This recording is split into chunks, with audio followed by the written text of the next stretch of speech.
Beyond. This week in PlayStation, we're talking about what PlayStation has up its sleeve for 2024 and the best PS5 game ever. We'll have all this and more because this is IGN Podcast Beyond and PS I Love You XOXO.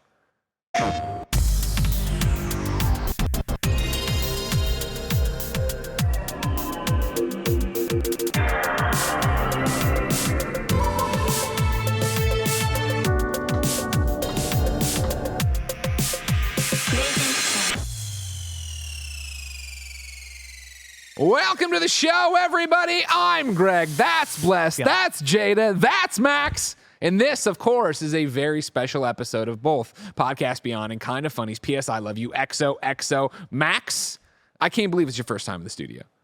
No, wait, yeah. Oh, yeah. Yeah, that's no, I went to the old one, but yeah, no, it's amazing. It's so good. Yeah, it's amazing to have you here. Jada, thank you for joining us. Yeah, it's my first time too. Yeah, I know. Oh, I know. I understand that, but it's one of those, Max, you feel like he's a package deal. So whenever Brian's around, I assume Max is around. Oh, that makes sense. I assume he's been through here once or twice for a party or something. I don't know why I missed that party. You guys had like a big housewarming thing. Yeah, we made an intro for you. Didn't even use it. How's that feel? Just threw it away. Tim did a lot of work for nothing. That's what it really comes down to. That's good. But I'm happy it only took a little bit over a year to get you in the doors. I'm happy to be here, man. Thanks for having us. Thank you for coming and working with us. Of course, ladies and gentlemen, if you have been living under a rock, this is IGN Cross KindaFunny Week. What that means is it's Extra Life time, and we are doing a big old Extra Life stream on Friday with IGN. From 10 to 5, we will be playing video games and raising money for a great charity known as Extra Life. What it does is raise money, of course, for the Children's Miracle Network hospitals. Think of it kind of one of those walkathon marathons, but you get to play video games in a thon away. You go there, you pick your hospital of choice, and then you raise money for them. We are playing for UCSF Benioff here in the San Francisco Bay Area. We've been doing it for quite a few years back at IGN. I remember starting it back there and kicking it off there. So it's a full circle moment to do it with you. It's a crazy thing to have, Tim over on NVC, Kat on Gamescast, us interrupting the Daily Fix, but it's incredibly special to have you guys have Blessing on Beyond, have you on PS I Love You XOXO. It's a cinematic universe. It's all the rage. Yeah, that's the big thing. That's what they're selling now for IPs is the universe. The only way to do it. You got to have them all connected, interconnected universes, all that. But no, it's awesome. We're raising money for kids, and really, I'm so glad we're not doing like a walkathon or marathon. Oh, no, thank you. Yeah, right? No, let's just play games, hang out, exactly. Put some scoreboards up. I said this on Twitter, and I'm cheating a bit because, of course, Dornbush had brought me back once or twice. I had popped up for the anniversary. But in terms of being a host and like talking and having the intro, it's been what I said about 3,200 days since I hosted an episode of Podcast Beyond. Insane. It is insane. We had I had Ryan McCaffrey on Gregway alongside Stella this week as well, which is one of our shows over on Patreon. And talking to him, the other thing that was insane, I was talking to Ryan about what's it like to be an old guy at IGN now, and he took it very much as like literally being old. And I meant no, like you've been there so much longer than I have. And it was one of those things that I remember when we hired Ryan, and it was like, oh, he's a new guy from the magazines, yada yada. Max, I had the shower thought the other day of like, man, I've been at I think you in the shower, of course. I was like, I've been at KindaFunny, longer than I was at IGN. And then it was that moment of like, holy fucking shit, that means Max has been at IGN longer than I was at IGN. That's impossible, though. It isn't. You're game over Greggy. No, you're Max Scoville. Come on now. Congratulations to you. Quantity, not quality. No, get out of here. You know what I mean? But no, congratulations on that and what a run you've had. No, it's weird. Did you guys... Max, everybody! Max! Yeah! Was KindaFunny founded 2014? 15. Okay, so you're coming up on a decade. Yeah, I know. That's even crazy. 8 years old. Yeah. There are 8-year-olds that can read right now. It's crazy. I mean, keep in mind, again, like I remember what a big deal it was to work at IGN at the 10th anniversary of IGN. Mm-hmm. And so now to be like, we're in spitting distance as long as we don't fuck it up, right? KindaFunny hitting 10 years. Don't fuck it up, Les, all right? Remember, keep all your secrets until you leave. But leave after 10 years, okay? I should talk about what you did to me at my desk. No. Vampire teeth. No, that was what we might do to you at your desk one day, a vampire bite. Don't worry about it. Don't worry about it. We have a lot of fun here. You know what I mean? But Jada, hey, I haven't actually worked with you on a show. No, this is our first time together creating content, say with me and Bless. I'm super excited to be here and raising money for kids. I think the last time I did a Extra Life charity stream was right before Uncharted 4 came out, and I did a 37-hour live stream of Uncharted 1, 2, and 3. Damn. By myself. Damn. I died for 2 days. So I'm very excited that I don't have to die for kids this time. I get to play games for fun Yeah. and crush you guys tomorrow. We'll see about Raise that. some money. We'll see about that. All right. The score's tied 1-1 right now, so don't worry about it. Don't worry about it. McCaffrey was able to represent for you on kind I'm of very TV. glad that he did. Yeah. It's Stella, not so there much. was so much collusion yesterday. What do you mean while I was watching. There was so much collusion in KFW. So much collusion. How did the Spider Guys lose? The Spider Guys lose and Stella loses? This is pure fiction. I mean, we're pretty big fans of the Spider Guys. know. You know what I mean? So I don't understand why that's collusion. collusion because they lost. Yeah. You didn't think about it like that. Something You didn't think about You it didn't think about it like that 'cause they lost. It's one of those things, Jada. Listening to Beyond, what I appreciate about you is your obsession with the Platinum Trophy. Oh, I know because you're also a big Platinum fan. It's it sucks when you have some jabronis here who just don't even think trophies matter. That's what really pisses me They off. just don't understand what good gaming is. Are we like, all the in the same tier? Are you also in Isn't the point of the bronze? games to play the games, right, Bless? No, That's what I'm saying. no, I'm in a It's silver played, tier, yeah. my friend. Oh, you're in the Next silver. day. I think that's higher than Greg. No, I'm also in the silver tier. It's just a really big, ugly silver tier. I think that also means I'm in the silver tier too. How many platinums you got under your belt right now? I think I'm at 81, Very roughly nice. right around Very there. nice. I'll be over 100 at the end of the year because I do a big annual trophy sprint for the last 2 weeks of the year. Are you Yeah. playing the cheap trophies? Like, No, are you, no. Last year I platinumed Demon Souls. I platinumed what else? Final Fantasy VII Reunion last year. So I do big games. I put in some smaller indie stuff. Sure, of course. And things like that. Like things like Tinykin and Did you do Venba yet? I haven't done Venba. Venba is really on good my one, list. really good one. I plan on playing Venba and Thirsty Suitors because that just dropped. I love Thirsty Suitors. it Yeah, looks 4 out of so 5. good. Kind of Funny Gamescast. Represent. Go out there and support it.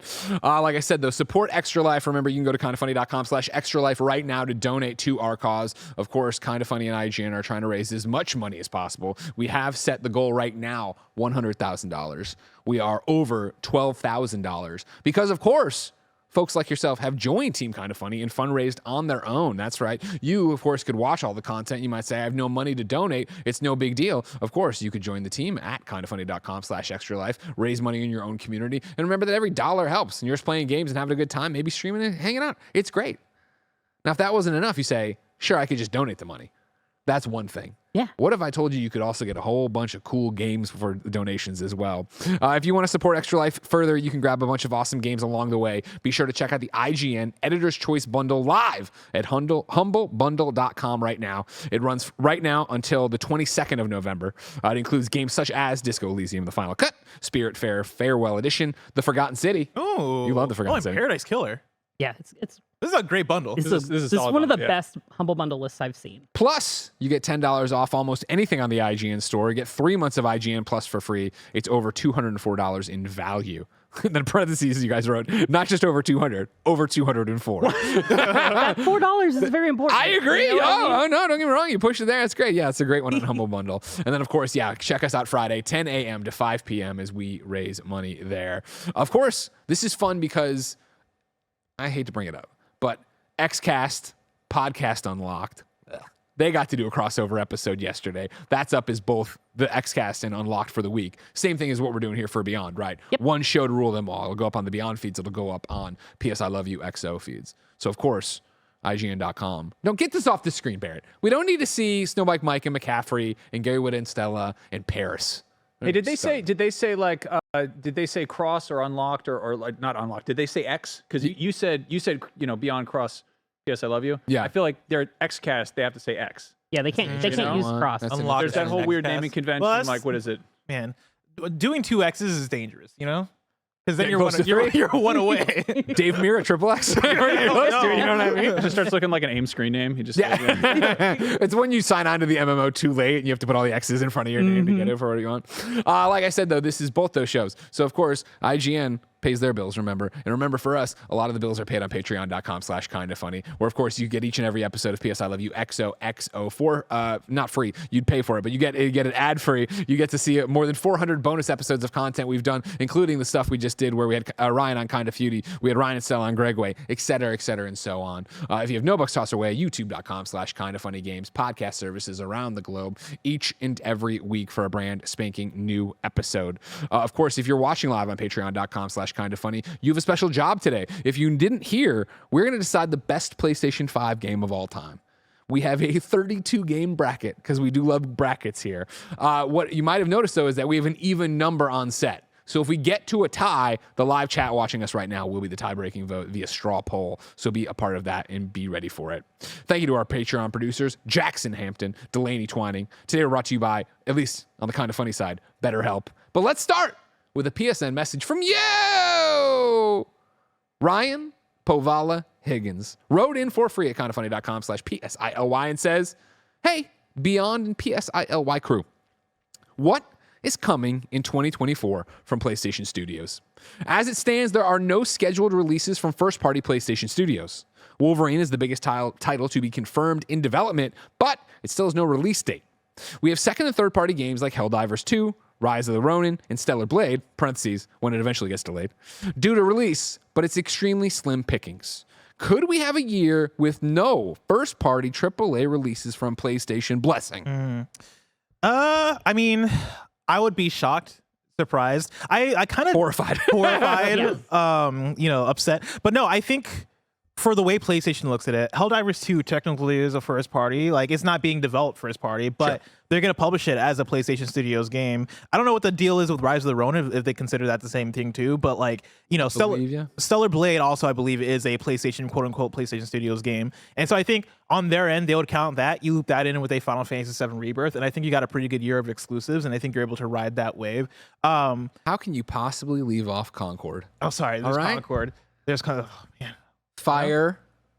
Walk. Yes, because you walk up the hill. But no, yeah, I think you got stuff there, right? I think it'd be cool to get surprised with something like a Wolverine, or be surprised with a Death Stranding 2. I think there's a good chance that we see something like that. For sure. But even without that, right? Like, I think the reality of it is that development timelines don't always shake out in a way that we're getting 2 to 3 amazing PlayStation first party games a year. Ideally, I'm sure we want that, and I'm sure PlayStation wants that, right? But that's not always going to happen, especially when it is. Games are getting longer to develop, games are getting bigger to develop. And so, yeah, I wouldn't be surprised if we didn't have a PlayStation Studios first party developed game. But I think even without that, the year is still going to be fine. Jada, are we going to get a PlayStation developed AAA PlayStation 5 game? I mean, I agree with what Bless is saying. I think Helldivers, Final Fantasy VII Rebirth, those are all going to be big ones that PlayStation is going to really market the heck out of. They're going to put those on the pedestal and be like, these are our big games this year. But I also wouldn't be surprised if we saw something like a Ghost of Tsushima, something from Sucker Punch. Sucker Punch has been quiet for some time. A while. So they're about, ready. They're due for a release. Yeah. So them, or maybe Housemarque. Yeah, like exactly. Returnal was fantastic. Yeah. Like, and they said they're working on something new they hadn't done, so it may mean they need more time to cook, which I'm more than happy to take give the them. time you need. Yeah. It's been an embarrassment of riches this year. Exactly. We could all catch up on our backlog. Oh my god, yeah. Next year's backlog is gonna be next year's backlog year. Like, let's just call it that. I hope so, man. Max, We got to get something. There's got to be something. The hope that I'm holding out for is that we get one of those wonderful, very short, announcement to release type of things, and we get like a proper reveal of Wolverine.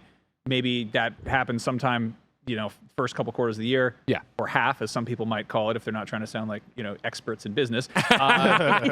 Fiscal year comes in March. But no, like, I mean, we once in a blue moon, we get those releases, like Fallout 4, for instance, where they come out, they're like, surprise, here's the thing, it exists, and then 3 months later, it's out. It's possible, it's doable. They also have the advantage of, like, we know it's out there, we know they're working on it. How long it's been in development is, another story. That said, it's also very possible we don't get Wolverine. I feel like Housemarque is very possible but not on the scale of something like Returnal, like one of their kind of smaller scale, more arcadey type things. You think that's what they'd go back to?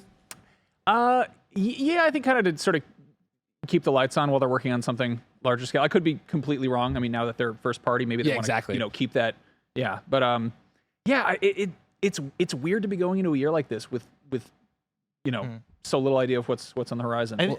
I think the interesting thing, if you look at this year, right, and kind of like extrapolate into next year, this year when we're talking about first party releases, you're talking about Horizon Call of the Mountain, Horizon Forbidden West Burning Shores, and then Spider-Man 2. Spider-Man 2 being the one PlayStation first party thing that is like a full game release, right? If you're not counting Trend from Media Molecule. Stop bringing up Trend. I love Trend, right? More people should talk about Trend. But like, I think things just happen that way, right? When it is, hey, we're hands off with our studios, we let our studios do their thing, and they deliver, and so we keep going about it that way. Yeah. The latest report we just got, says that Marathon has been shifted into 2025, and that implies that originally it was going to be 2024, and that's happening internally. And so if you already had a calendar for next year that was from a third party, we're going to get Helldivers, we're going to get Final Fantasy VII Rebirth, and then from our first party, we're going to get whatchamacallit, the game that I just talked about just now. Marathon, thank you. We're going to get Marathon, we're going to get Concord as well.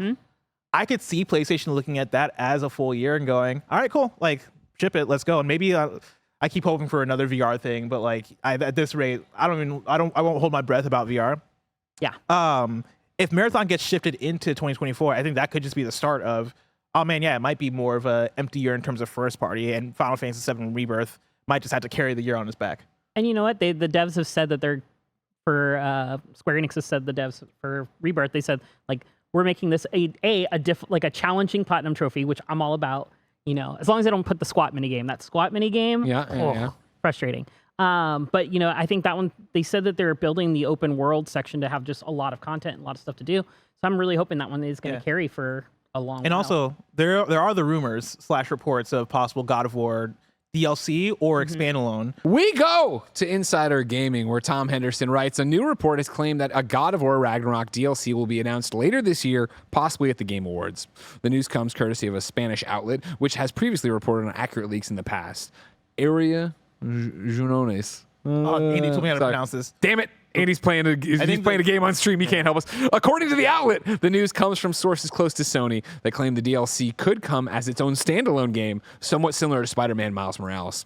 The report outlines that its sources are unclear on how the DLC will be announced, but theorize that all signs point to an announcement at this year's Game Awards. I feel like that expand alone is a very, very safe bet. You know? Yeah. And that would be you want to talk about setting up 2024. If you were like, here you go, and it's Atreus' story, or what's going on with Kratos, and da-da-da. Like, and it's just, I adored Miles Morales. So I'm down for a shorter, snappier, here you go, let's jump back in that universe. And then to look down the list, right, like, Jada, you brought up Ghost 2, of course. Where is Sucker Punch? I'm surprised we haven't heard anything about that. I talked about Concord from Firewalk. Sony Ben's working on something.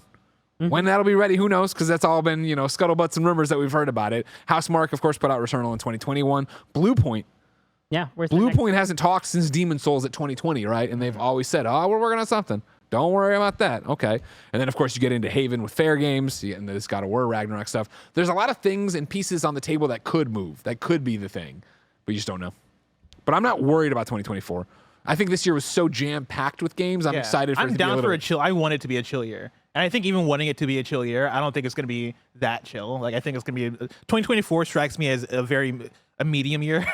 Like when we talk about Rise of the Ronin and all these games, like there are games coming out, right? Like it's not necessarily Ghost of Tsushima and all these things, but I think this year, and especially with the last PlayStation Showcase, I've learned to hold my breath when it comes to some of these things, right? And like let the games come out when they come out. I was so looking forward to Last of Us Factions, and now it's like, okay, are we even going to get Last of Us Factions? Yeah, no. There's no guarantee on that. But like by not officially announcing things, it's not as big of a deal when they get the plug quietly pulled behind the scenes. Sure. And by not announcing any kind of, release window, release date, you can't delay it, Like if it's something delayed internally, like that's none of our business. And I think it's very smart. Like we had the whole thing where, Tony Todd was in his bathtub announcing the Spider-Man release date, and he was off a little bit, and it's like, that's probably for the best, Like there's no harm in being like, yeah, it's coming up, it's coming out later.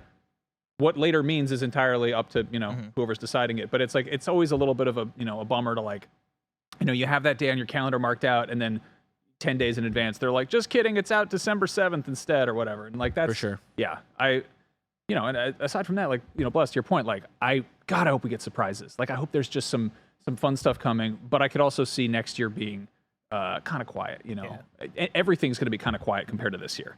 Oh, yeah. It's a monster league. Get the pragmatic stuff out of here. Nobody needs this, what I mean? I mean, that's another big point. Like, the pragmata reminds me, Capcom has a title coming out in March that's supposed to sell millions of copies. Yep. We have no idea what that is, unannounced. It's definitely that thing where I'm not worried about third party. I'm not worried about not having games or anything like that. You know what I mean? I think that's where it gets interesting too, where even Ryan to write in, you're already eaten. You got Helldivers. You got Ronin. You got Stellar Blade. You know what I mean? Eaten. You're getting games, all right? I'll be Trend 2. Maybe Trend 2. Well, you can just go make your own Trend 2. All right, Bless. I guess that'll take a while though. I'm not getting that out in 2024. Get out of here. I hope that God of War Ragnarok turns out to be true. I also wish, though, into what Max was saying, I wish I didn't know. I wish we had no rumors. Like, you know what I mean? You brought up Fallout 4, right, and how fast that was. But I remember when Fallout for, years. Oh, they're walking around. Bethesda's at MIT. Oh, they're walking around. You're like, shut up. I don't want to know any of this. Yeah, I mean, maybe at the Game Awards we get, Kratos comes out and says something, and there's a 2024 logo, and it's, I mean, I feel like the Ragnarok reveal was it had us questioning if this was a full-blown sequel or an expandable. Yeah, for sure. And for a while we didn't know for sure, and I don't know. That was sort of fun. I'm glad that it was a full-fledged game, but I'm also not opposed to like little smaller experiences. Want to play as Thrude? Cameron Kennedy in the chat says you're snacking. I like that better. Yeah, we're snacking. We're snacking. Yeah. Fair enough. Well, let's not snack. Let's move on to topic of the show. Ladies and gentlemen, it's time to decide. You like that little graphic? We're all very proud of it, Max. It's time to decide the greatest PlayStation 5 game of all time. If you've ever seen PS I Love You XOXO before, you know we love a good bracket. So, Blessing, you brought together 32 games on the PlayStation 5. Explain the madness to me. Yeah, so in deciding what the best PS5 game is, right, I've got together 32 games. I have a few criteria that the games had to meet in order to make the list. One, PlayStation Studios games, right? Those get grandfathered in, right? And so any game coming from PlayStation Studios that make up the bulk of the games here. So that's like the first 16, which is the entire first like left side of the bracket. On the right side of the bracket, we have third-party exclusives. We have a handful of PlayStation indies, and then we have third-party multi-platform games ordered by Metacritic. And so, Okay. yeah. So I went over to Metacritic for the remaining spots that I didn't have filled for third-party multi-platform stuff, and literally went, all right, 1 through 11, you're in. And so that's how the square bracket is where we're at with that. Pretty much the whole right side, right? Okay. Basically on the Oh, I see. on the left side, and this is how I did it in terms of randomization and seating, because I know people are going to get mad at the seating. When you look at the seating, that was done by a website.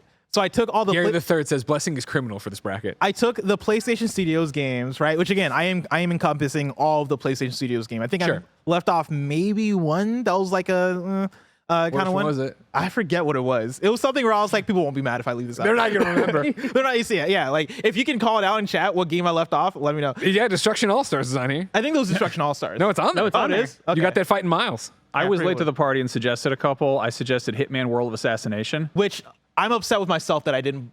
No, it's find a totally way fair. on Like there. that's a weird one because if you look up the Metacritic for that, it's people for the this PS5 version specifically. It's not rating those 3 awesome games under one umbrella rebuilt in the next gen engine. It's them being like, here's the new like headhunter mode. It's okay. Yeah. So like that's completely robbed. But like if you get that, It's not the worst thing I've ever seen. that package on its own is solid. I can't remember what the other one was. There were a couple of games where I was even thinking like, oh man, I would love to get this in there, but I was trying to be as structured as possible to leave little wiggle room for people to get mad. And people get mad anyway. But yeah, I took the second half or the 2 halves of the bracket. I randomized both of them and I put them on the bracket as is. And so you look at the left side, it is those PlayStation Studios games. You look on the right side, it is the third party stuff. And the seating is randomized amongst those 2 sides of the bracket. So that's how we got here. Sounds fair. Should we read through the game? I was going to say, before the fight begins, I will take the circle bracket. You take the cross bracket. Okay. Jada, you do triangle. Max, you'll read square, all right? So your circle bracket begins like this, ladies and gentlemen, audio listeners. Your first matchup is Astro's Playroom versus Uncharted Legacy of Thieves. God of War Ragnarok versus Marvel's Spider-Man 2. It's easy so far. Ratchet and Clank Rift Apart versus Death Stranding Director's Cut. Returnal versus Ghost of Tsushima Director's Cut. And then over in the cross section, you got Spider-Man Miles Morales versus Destruction All-Stars. Horizon Call of the Mountain versus The Last of Us Part 1. Demon Souls versus Sackboy Big Adventure. And then Horizon Forbidden West versus Gran Turismo 7. Coming up in our triangle bracket, we've got Chicory: A Colorful Tale versus Baldur's Gate 3. Resident Evil 4 Remake versus Sifu. Ghostwire Tokyo versus Stray. And Final Fantasy VII Remake Intergrade versus Deathloop. And then in the corner square one, we got Final Fantasy 16, Disco Elysium, the final cut. Kena, Bridge of Spirits, Kena, I always Kena, right? Kena, We all Bridge of said Spirits. We all said it differently. It's all right. Kena can't make it past round 1, doesn't Yeah. matter. Regardless, it's up against Elden Ring. The Witcher 3 Wild Hunt against Street Fighter 6, and then It Takes Two and Forspoken. There you go. So let us begin in the circle bracket. Astro's Playroom versus Uncharted Legacy of Thieves. Honestly, that is a deceptively challenging matchup because Uncharted Legacy of Thieves is one of the best Uncharted games, hands down. But It's Thief's End it's 4 Thief's End and Lost Legacy. correct. Just to yes. clarify. Yes, the collaboration. Those two packaged together is it's an excellent bundle of Uncharted games. a great But value. It is. It's a great value. But Best value in gaming. You know Fuck what's a you, better Xbox. value is free. Exactly. But that's what I'm getting at. Astros is fantastic. Astros Playroom says everything the PS5 was capable day zero. Like, so I don't know, man. How are you guys? Where are you guys? I at on think, this? I mean, it's the tough thing where this is one of the things with the bracket where I came to Greg with, right? Of like, do I put in the director's cuts? Do I put in the collections, the stuff that like, it is more known for the PS4 stuff? And the answer was yes. Like, it's PlayStation Studios, right? Like, these are the games that are on the PS5. They're native to PS5, so let's talk about them. The way I look at this at first blush is that I think Astro's Playroom means more to PS5 than Uncharted Legacy of Thieves. I think in terms of the legacy, no pun intended, the legacy of what Astro's Playroom does for the console. Yeah, it's there from day zero. It showcases what the console has in store. It's an experience that we've all had, that we're all going to have with the console, no matter who you are with the PS5. And also, it's one of the best platformers in years. Like, it is an incredible game. I think if this game was, 10 hours long, 15 hours long, without question, we'd be like, oh, this is the one. But I don't think its length takes anything from it. I think its length is to its benefit, right? You get in there 2 hours, 3 hours, you can clear everything and have a fantastic time. And so I'm leaning more towards Astro's Playroom than Uncharted Legacy of Thieves, but I'm willing to hear the other side. As the man who gave Uncharted 3 a 10 and loves Uncharted, and I did that at IGN. That's IGN score. You can yell at them.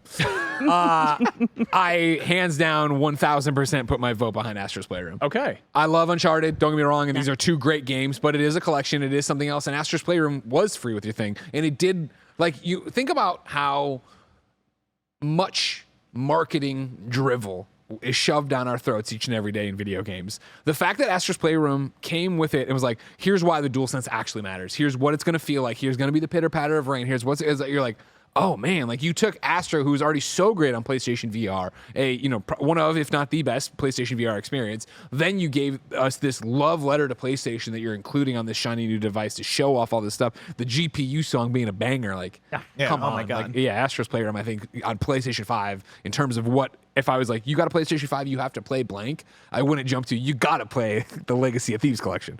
Yeah. Yeah. No, I mean, I was prepared for this to be a much longer conversation, but I think we're all on the same page here. Well, that's my favorite is like, how many of these you look at like, oh, this will be a slam dunk. Yeah. And that'll be the one where we have to go to the chat and we argue for 20 minutes and do the game. No, I mean, Blessing hit the nail on the head. Like Uncharted, as great as that collection is, as many bells and whistles it got, on the PS5, it's still, they're PS4 games. You know? Yeah. Astros is the exact opposite. It is a celebration of the PS5, of all PlayStation history. Yeah. It also is the most that Sony has acknowledged Bloodborne in close to a decade. Well, what was awesome about it, like you do it right. Like I think Astro's Playroom was in so many ways what they wanted PlayStation All-Stars to be. Hey, you have a history here. Let's make you reminisce. And it was done not through the brawler with all the characters. It was done through, here are these just little vignettes you run through. Here are these collectibles. Let's give you information about UMDs and PSPs and stuff. And then, something I do think is criminally underused on PlayStation, it had the whole game leaderboard stuff. You sign on and, Jeff Grubb beat your score in the timed run, right? There was a couple weeks there where people were in our community. We're going back and forth, right? Of I think it was Barrett and Jeff Grubb and Mike Minotti and all these, and Dan Reichert. Like everybody was like trying to get to the top of these leaderboards. It's like, oh, what a cool thing that then everyone else pretty much abandoned. I get it. I guess I can say now. I think Thirsty Suitors uses it again, where when I was reviewing, it would pop up. You set a new time, and it was doing it in the in-game menu or the in PlayStation menu. I was like, okay, cool. I'm glad that's back. Next in the circle bracket, God of War Ragnarok versus Marvel's Spider-Man 2. Ooh. Blame the randomizer. I'm not blaming anybody. I'm not talking to the audience. I'm not talking to you. I know you get it. I know. There's got to be some, upsets in the first round of any bracket. But here's the thing: is like upsets. Like that's when the Cinderella story begins. Yes. You have two titans here, of course. At KindaFunny, God of War Ragnarok was our game of the year in 2022. Was it IGN's? I forget what you guys picked. I believe it was. They might have made the right choice and went Elden Ring. No, we went Elden Ring. Elden Ring was ours, which is the incorrect answer. Thank you. Oh, never mind. It's Jada. all about Ragnarok. The yak physics are much faster. You can do jumps. That's why I didn't just instinctively give it to you. God. Normally, I would never leave the Jada, See, for what I know about you, when the games you play, I would have super expected you to go Elden Ring. Oh, I love Elden Ring. Elden Ring is a fantastic game, but for me, the thing that draws me most in about a game, besides its amazing combat, is its story. And yes, Elden Ring has great lore. I like her. But I don't think it has an amazing story that it tells to the player in a cohesive we're gonna argue fight about much that later. compared to the Canada the Bridge. I was going to say, actually, you guys keep talking about Marvel Spider-Man. Can you join me behind the wall real quick? Yeah. Goddamn. Well, here's the thing. Because we look at this matchup and go, it's a difficult matchup. What are they talking about back there? Spider-Man. Are they just talking about? All right, they're back. Is this really a tough matchup? No, it because is, God of War it is, Ragnarok it is is. the opposite. But I was winner. going to say, clear. I don't know. Is it? Because I think there's an answer. I think it's God of War Ragnarok, and I don't think it's hard. I think, and this is so tough because recency bias, yada yada, blah blah blah. God of War 2018, my favorite game of all time, right? Like it's up on a pedestal. I love that game. Da da da da. Ragnarok does so much better, right? And like I talk about the grief quote all the time, and this, that, the other, and when I'm crying because of no spoilers, I guess, but I'm crying at the beginning of the game. I'm crying in a tent later in the game. Like I'm feeling this game, right? I vote Spider-Man 2. I've thought about this, and it's the fact of when I think of God of War, I still think of 2018. I don't think of Ragnarok. Ragnarok's a great sequel to it. It's a great continuation story. It's an amazing game. I don't, unlike some people here, don't go against our Game of the Year vote from last year, right? Like I'm still full chest saying that, but like Spider-Man 2, and again, this is where the recency bias, I worry about my argument being flawed, but I don't think it is what a great Spider-Man story that was, how they balanced Miles and Peter, what they did there with the Easter eggs, how the Spider-Bot mission ends, like all the fact that it was quick in and out in terms of 20 hours or whatever, but it wasn't overbearing. It didn't go too long. Like, I was so happy to platinum Spider-Man 2. And Ragnarok, I still have it on my list to get back to platinum. But even when I was trying to platinum it, when me and Barrett were going back and forth on car rides and trying to balance things, it was a few sections where I was like, okay, more of this to do, but I'll do it. I'll get it. You know what I mean? Like it wasn't I feel, really tailored experience Spider-Man 2 was. Let alone then we're talking about the power of the PlayStation 5, right? We're talking about the no loads. We're talking about the things going on Spider-Man 2. We're arguing about PlayStation 5 games. Yeah. End of the day, Spider-Man 2 is, I feel like, such a phenomenal tech demo of this machine that fast travel is just mind-boggling. Ragnarok's phenomenal, but it's also like it is still it's a PS4 game too, right? Like it's cross-platform. And also I think the first game was so phenomenal and it set such a high bar, and I think Ragnarok is a excellent follow-up, but at the same time it's almost like it's hard to top perfection, like, and they added a lot of, I feel like there's this, stuff with like the armor bonuses and modifiers and things there is just kind of, gilding the lily. And I feel like Spider-Man was a kind of simpler approach. Like they kind of refined things. But again, like PS5 games, as far as like what is actually like what's taking advantage of this shiny new machine that is 3 years old is Spider-Man. See, I'm on the opposite boat for you with these two. Like you were saying, you cried beginning, later on in Ragnarok. I had that with Spider-Man 2. There was multiple moments where I just sat down and I was just bawling my eyes out. There was just so many moments, mostly in the side quest stuff, but a couple times during some of the main story missions. Mysterio was just trying to start a business. Yeah, I mean, I want to clean up and fly straight, Spider-Man. Help me. I also love that a majority of his villains are trying to do that in this universe. It's it's a topic for another time. They all become carnies. Like that's a weird twist, I guess. What's Hammerhead gonna do? Right. Or Tombstone. But yes, Hammerhead might be there. He's janitorial. He's got to fix those go-karts. He's in the back. His job. I think I still have to vote Ragnarok though. Like, yes, it did feel like a lot more the same. Yes, it did sometimes feel like there was just a little too much padding at times for certain things.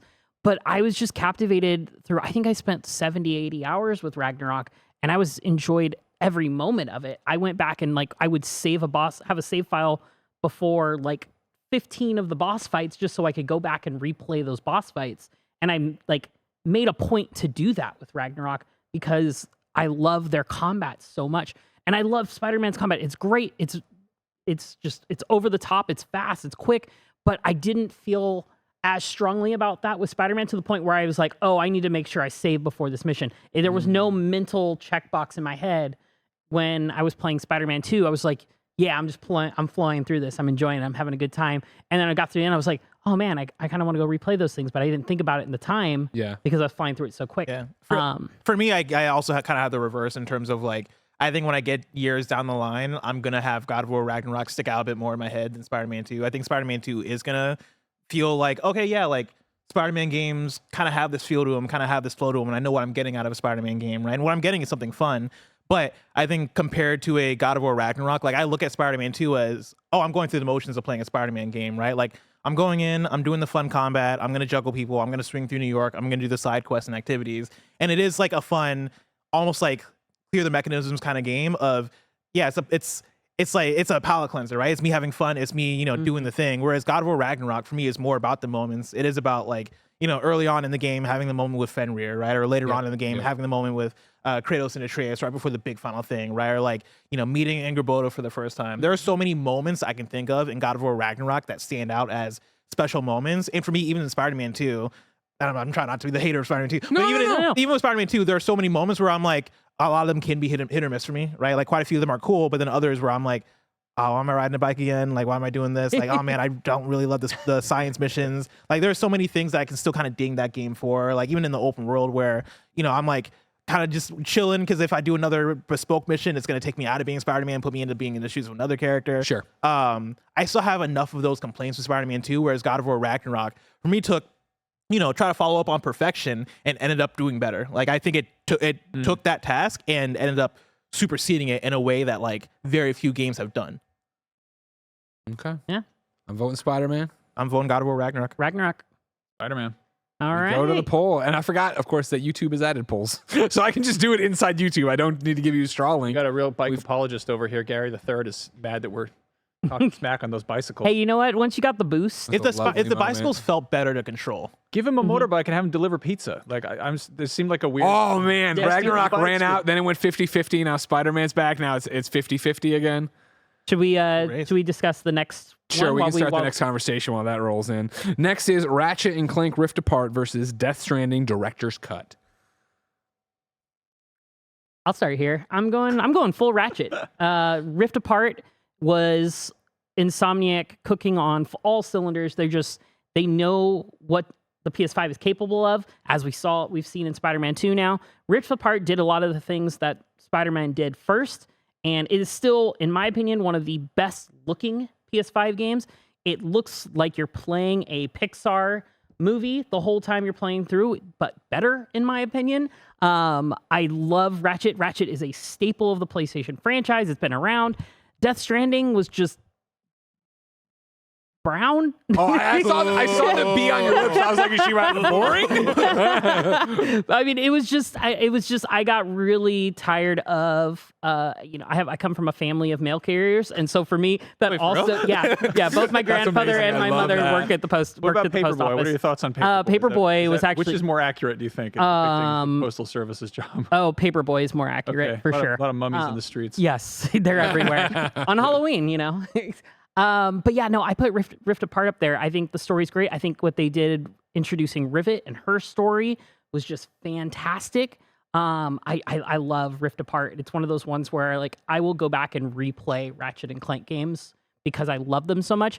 I will never go back and replay Death Stranding, even before 2, because I was like, once you've seen what you've seen, it's like, all right. I didn't even mess with the director's cut because I got my fill with the first one. Which, I think that's, to your point, like, Rift Apart, like jumping back into that is super fun. Like it is a bright, colorful, beautiful video game that again showcases the PS5.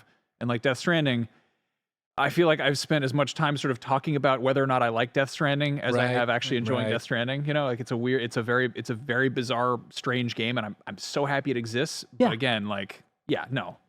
See, that's where I come in. I think I lean more toward Death Stranding, and I think this comes in for a few reasons. I was just talking to Greg this morning about like I think when it comes to the kind of games I like the pretentious, weird narrative shit. And Death Stranding is so pretentious, but like it is also so one of a kind. Where for me, I can look at so many games that are like Ratchet and Clank. I can't find one other game that's like Death Stranding. And Paperboy. What was that? Paperboy. Okay, well, aside from Paperboy, that was a good one. But like in Paperboy, can you like build a bridge and then somebody else on their NES sees the bridge you built, and then you can press like.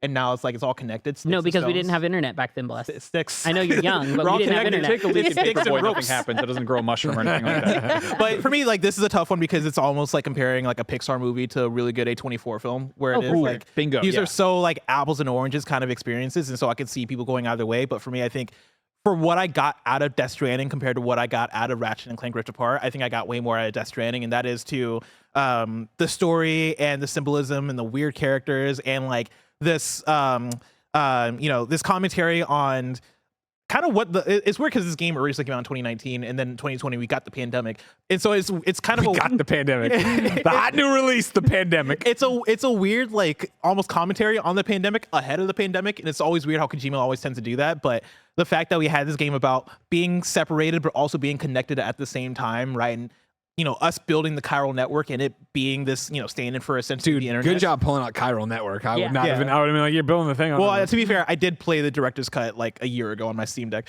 But yeah, like for me, I think this game does such cool things and has such cool things to say. And when we talk about presentation, has some very gorgeous presentation where we're talking about the vistas. Like you talk about it being brown, right? But I think for me, I do think about the architecture and like the green growing over it and like the weird like the hills and the scenery and all this shit. Like it is such a unique looking game and a unique experience. And so I lean more towards Death Stranding. Which is more fun, would you say, Disneyland or Parenthood? I feel like that's sort of this comparison we're having right now.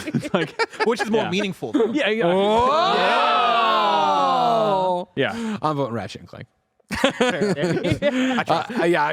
and Clank, another game of the year here. Kind of funny. I'm with Max. Like I enjoyed Death Stranding, and when I finished Death Stranding, I'm like, I might double back and platinum that. And I looked at the thing and I was like, 124 hours to platinum. I'm like, I'm good. Like I don't need that much more of it. And I'm also in the same boat of like, I think when the next Ratchet comes, I'd be like, oh yeah, I'll play Rift Apart again to freshen up. Death Stranding 2, I'm like, I do not want to go back to Death Stranding 1 to get ready for Death Stranding 2.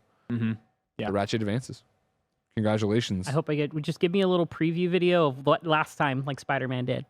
By the way, speaking of Spider-Man and God of War, it was incredibly close, ladies and gentlemen. Wow. But with 55% of the vote, God of War Ragnarok moves on. I'm talking about. Chad knows what's up. They do. Even if I opened the YouTube link to vote for Spider-Man, I couldn't sway it. I tried. All right, closing out your circle bracket, then the final matchup is Returnal versus Ghost of Tsushima Director's Cut. Oh, my two babies. This is such a tough one, right? Because I feel this first round is going to be littered with these and has been already, right? Of like, hey, not to take anything away from Ghost of Tsushima, an amazing game, yada, yada, yada. But it's a PlayStation 4 game again, right? Where it's like, Returnal, come on. Again, the raindrops on your controller. Yeah, no, the haptics, how every gun felt different, the roguelike nature brought into like a AAA experience that we generally don't see outside of indies. Yeah. Like, just they nailed it. They nailed these summit, and for it being Housemarque's first real run at this type of game, like just speaks like oodles about their talent at their studio. And that's again for an old guy from Beyond, right, who's been talking about Housemarque games forever at IGN, and like for them to finally get their due, to finally have a hit that everybody goes, oh my god, you guys are great. And like, yeah, we almost stopped doing games like this because nobody was playing them, right? When you look back at Matterfall and Dead Nation and everything that they're putting out, like it was awesome to see them find a hit, let alone have it be this good. I am not this kind of gamer, right? Where it's like, hey, here's this punishing roguelike and it's gonna fucking throw in your face and you're gonna, you get to the boss and the boss kills you, gotta come. I'm like, ugh. But I did. Described my perfect game. I know. But this game was good enough that I was coming back and doing those things and looking up. How do I get I was talking to Goldfarb. How do I get the astronaut? I need the extra life. What the hell's going on? Like I loved Returnal and I loved Ghost and I can't wait for Ghost 2. But even to talk about Director's Cut, you're tossing in Iki Island, which again I enjoyed, but I struggle to even remember. We talked about this recently on a show of like what was happening in Iki Island. I was like, oh right, it was kind of supernaturally or whatever, but it was like it was just more Ghost. It was more checkboxes to go get. Yeah, I completely bounced off of Returnal, but I think it should win this. Okay. Like it's a PS5 game. It's also wonderful to see Housemarque, as you put it, cooking on all cylinders. It's cooking on all cylinders. Like, what are you making? Hey, you know what? Some people have got a kitchen. Some people have got an engine in their car. How else are you supposed to make a casserole? If there's something the Beyond audience knows is that I mix my metaphors. I love mixed metaphors too. Yeah, this one's, I mean, it's tough, but it's not tough because I think I'm also going to go Returnal. And that's mainly for, I don't think the director's cut of Ghost of Tsushima necessarily by itself brings much special to the table. Like Iki Island was cool, right? But again, I don't remember Iki Island. I remember Ghost of Tsushima itself. But also I want to give a big shout out to Legends because I always talk about it and like how cool and important Legends was for me and like how much I think that elevates the entire package. The fact that you're getting this open world game that it looks gorgeous, that plays super well, and then you get this multiplayer experience that is also fun and is doing its own thing. I think all that is fucking great. And if it was just a Ghost of Tsushima versus Returnal argument, it'd be such an impossible argument for me. But I think Returnal, in terms of what it does as a PS5 game and also just what it does as a video game, there are not many AAA third-person action roguelites out there, right? Like Returnal, in the way that I say Death Stranding is one of a kind, I think Returnal is also one of a kind, and it's also very fun. And so that's my vote. Yeah. Okay. No, I agree. Returnal moves on. I think if Ghost of Tsushima Director's Cut had added a racetrack and a catapult, Yeah. Game shoo in. changer. But yeah, no, not all directors are the same. And like, I love Ghost of Tsushima. Ghost of Tsushima is I forgot a that gorgeous Stranding did game. that. God damn. Yeah, Ghost of Tsushima is a gorgeous game, but man, Returnal also is just as gorgeous. And Yeah. their Color scheme. their effects are just miraculous. So then your next round here for Circle will go Astro's Playroom versus God of War Ragnarok, Ratchet and Clank Rift Apart versus Returnal. But for now, let's move on to the cross bracket. Blessing, you do the honors. We're going to start off with Spider-Man Miles Morales versus Destruction All-Stars. All right, and moving on. Miles it is! Miles it is! We'll save our flowers for Miles when we have to defend it against a worthy competitor. All right, let's see if we can keep this going. We got Horizon Call of the Mountain versus Last of Us Part 1. Well, I guess that is another one. Horizon Call of the Mountain moves on, everybody. Moves on. All right, cool. We love VR here. I wanted to ask, but I mean, yes, this is 100% it. I'm not, but like PlayStation VR 2, what's the temperature over at IGN? Because we get shit all the time from the audience because we're so dismissive of it. I want to love VR. I loved my PlayStation VR for what it is. VR 2 came and I'm just like, where are the games? What are the experience? It just feels like I'm at a Dave & Buster's. I 100%. I love PSVR 2. I've played, I don't know, maybe like 10 hours of it. None on my own headset, because my own headset I bought is still sitting in the box waiting for PlayStation to tell me that they're actually going to do something with it.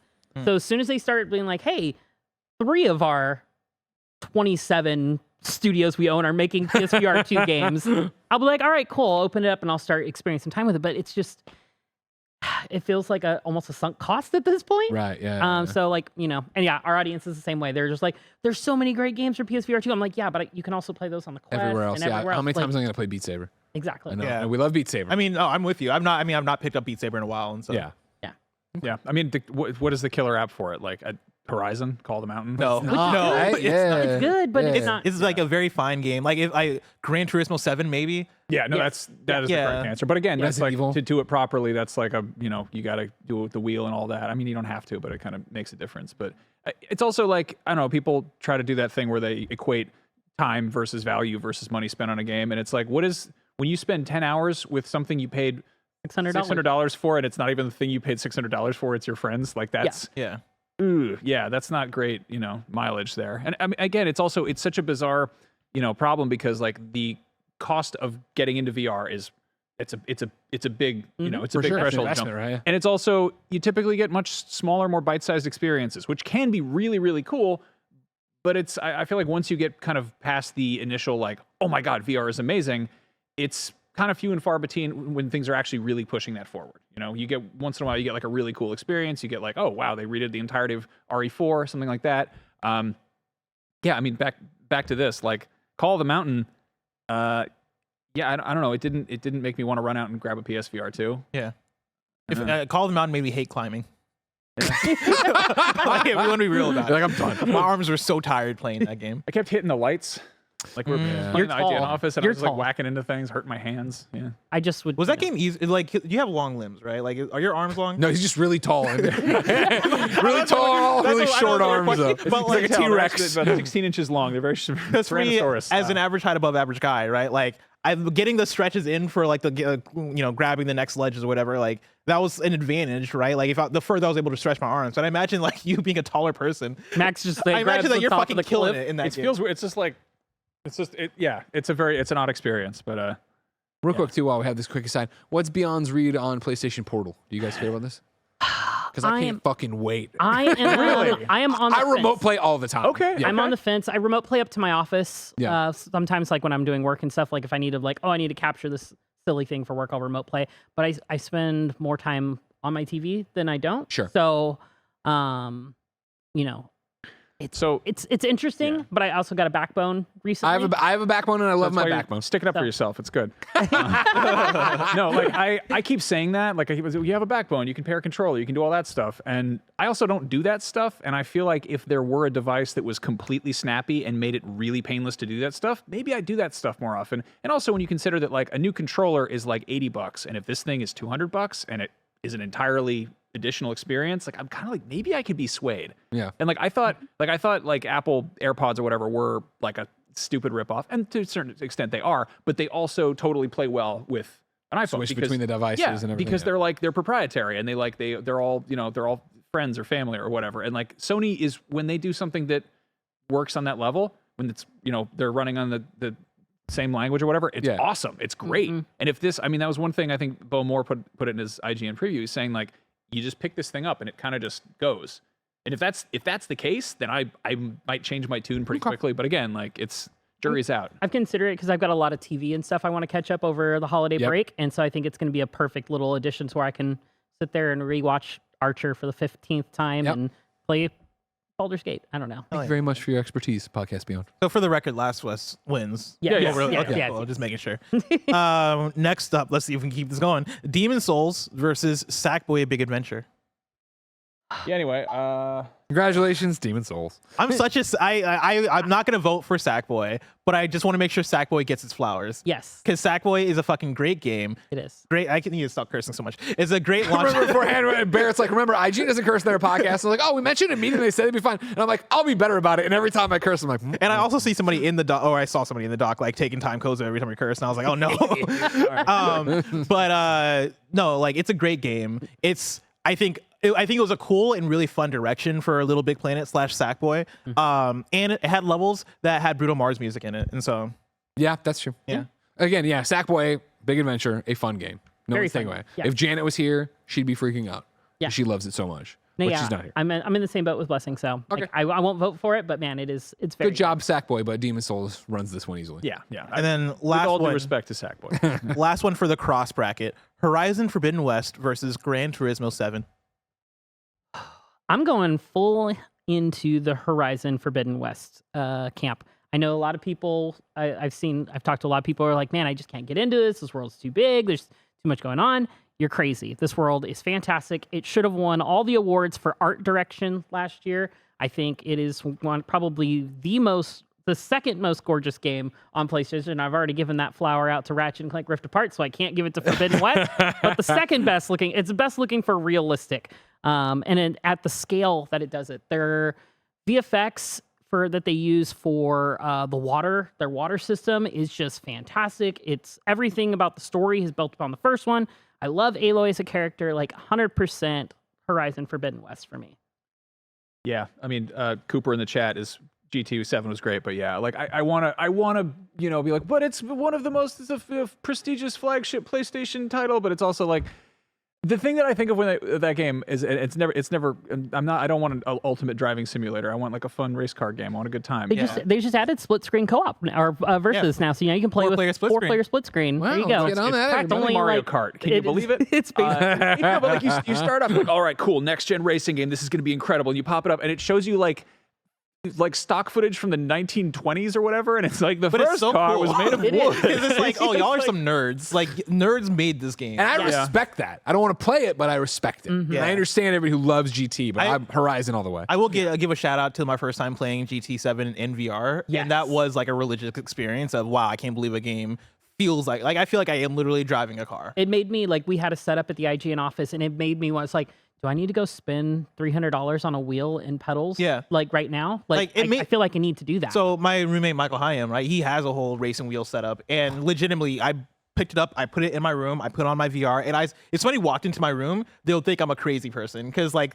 it just looked ridiculous how much stuff I had going on, and I couldn't get it to work for whatever reason. I was too lazy to ask him because he was busy. But what happened when I first... anime? Yeah, he was probably watching, the new Gundam. But when I clicked play on the track, for whatever reason, the car like cheated left immediately, and I ran into a wall. And when I tell you that, like, it felt so real that I panicked. I was like, oh god, and like, you know, I felt like I got into a crash in real life. That's how strong it feels like when you're in that game in VR. Yeah, it is really cool. It definitely gets you a little bit pukey, but so can real cars. You know, that's my first experience with that in VR was actually really funny because we had one in the IGN office, and there's the part where you can like walk around the car and look at it. But you start out, and you get kind of like, you know, not really.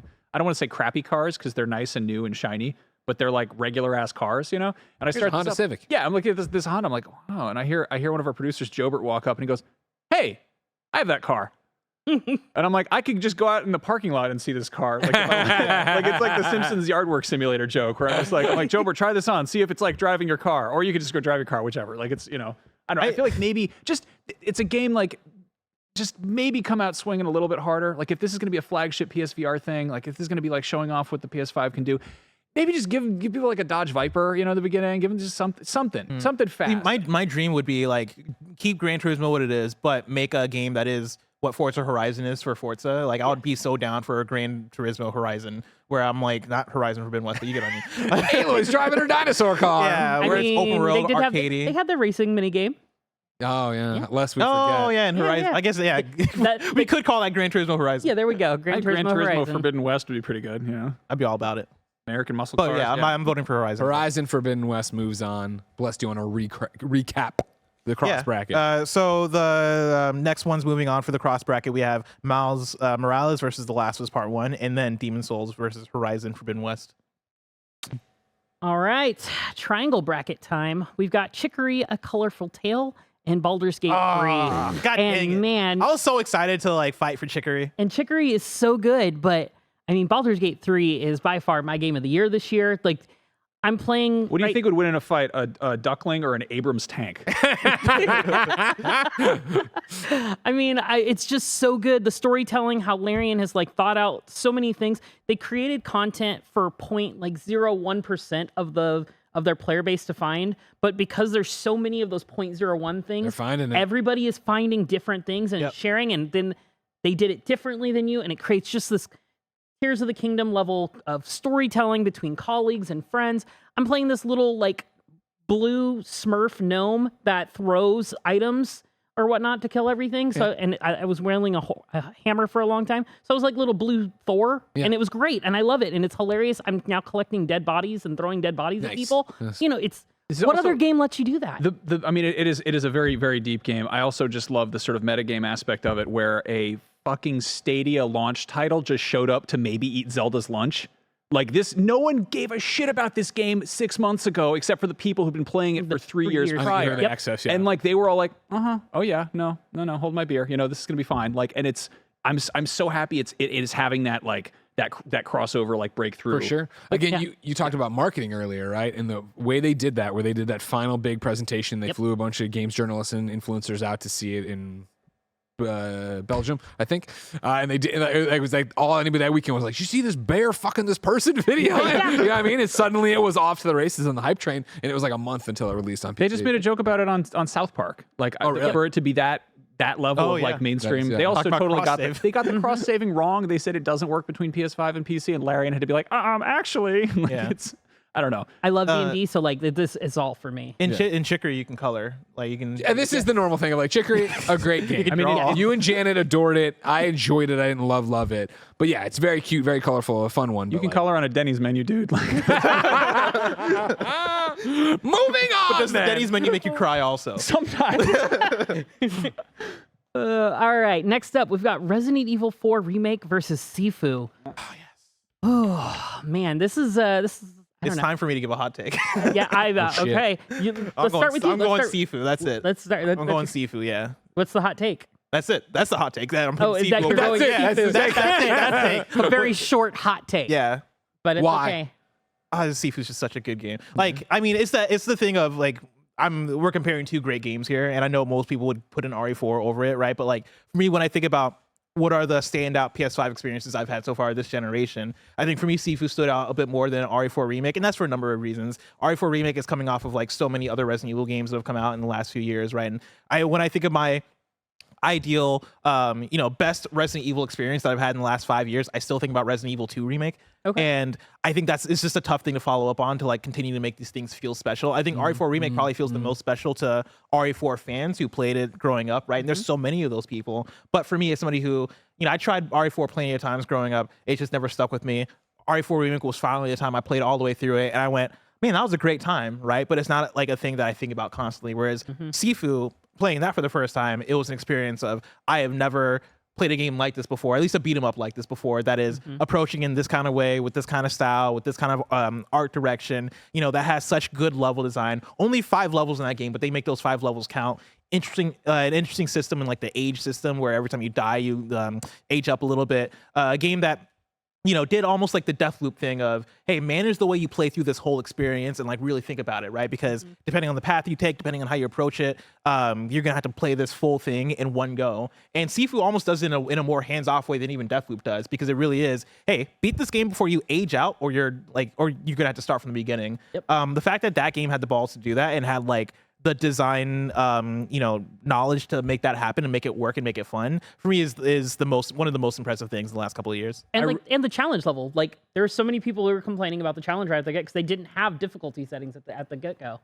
Yeah. So, yeah, no, for sure. I appreciate that you're going to bat for like smaller, weirder things, and I'm with you on that. It's also there's the debate about like nostalgia, because like I think if you subtracted the nostalgia factor from RE4, like, would it be that big of a deal? And then like counterpoint, like, would it exist in the first place? Like it's, but I think if you look at sort of the ways that it sort of, subverts the expectations and the familiarity, and like, and it's, makes little tweaks and little nods to stuff that people have fallen in love with the originals. Like, again, phenomenal game, but I mean, I think that's the clear winner. But like, I mean, to your point, like Sifu was actually trying new things, and it's a scrappy bunch of indie devs as opposed to a, 30-year-old franchise resting on its laurels that have been up-resed beautifully, Yeah.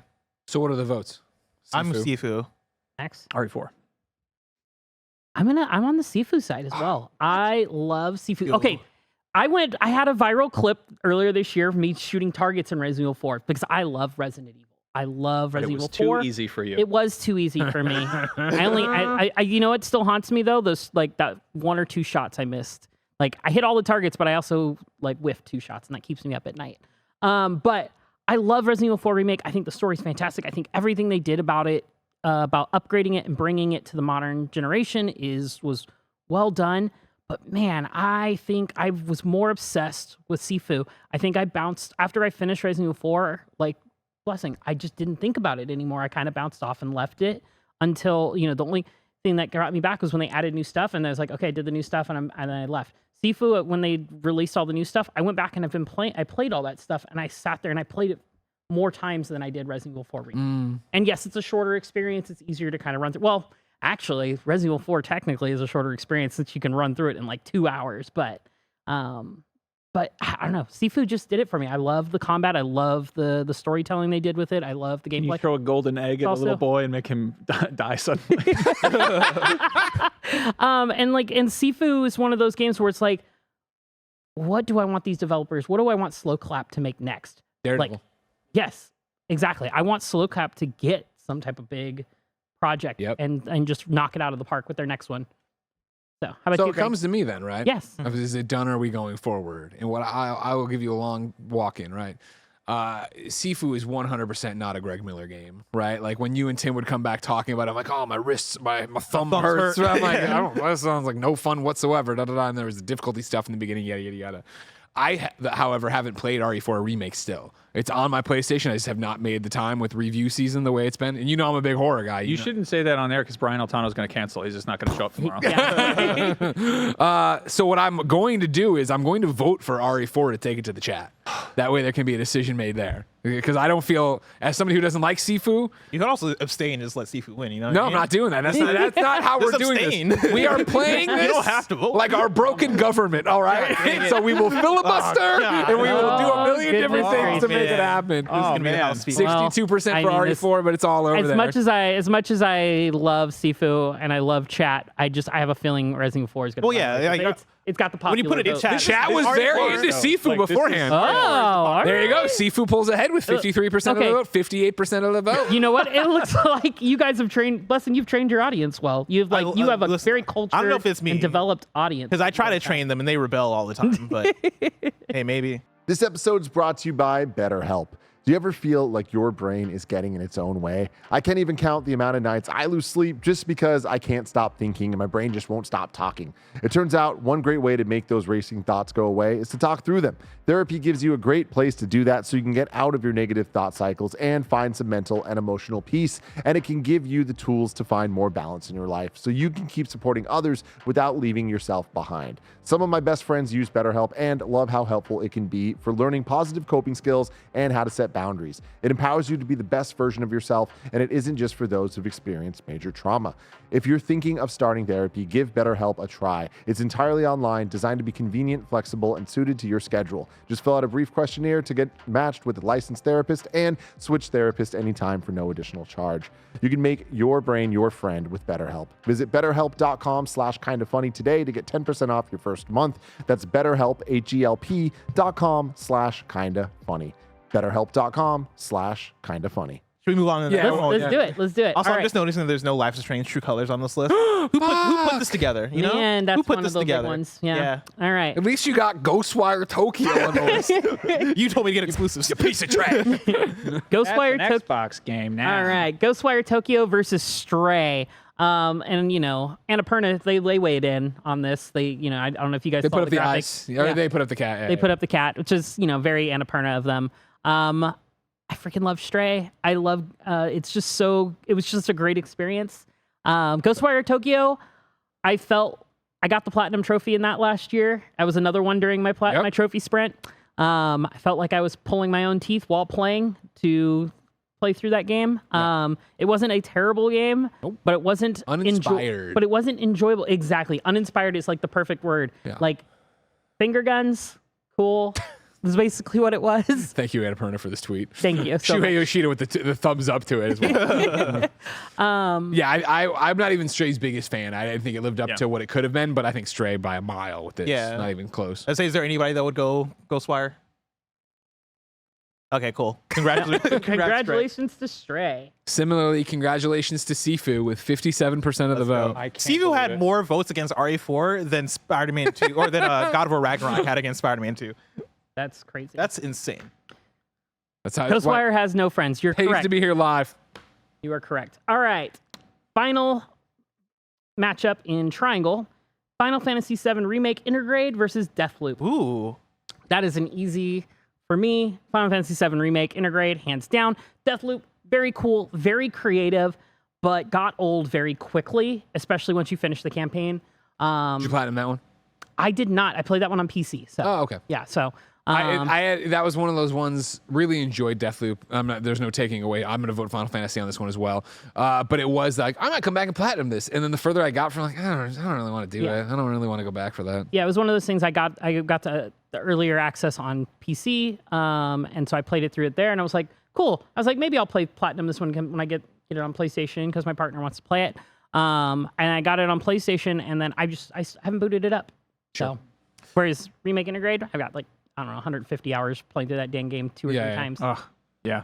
Just think about that house, the Hell House. Oh my god, yeah, the Yes. house fight? That is the loudest I've screamed playing games that year. Like when I was like, I basically had like conceded. I was like, oh, they're not going to do the house. It's too stupid to put in this game. And then it shows up, and I just like leapt out of my seat. I was like, the fucking house is here. Yes. My dog started jumping up and like barking and trying to bite me, and I was like, why are you biting me? I'm excited about the house.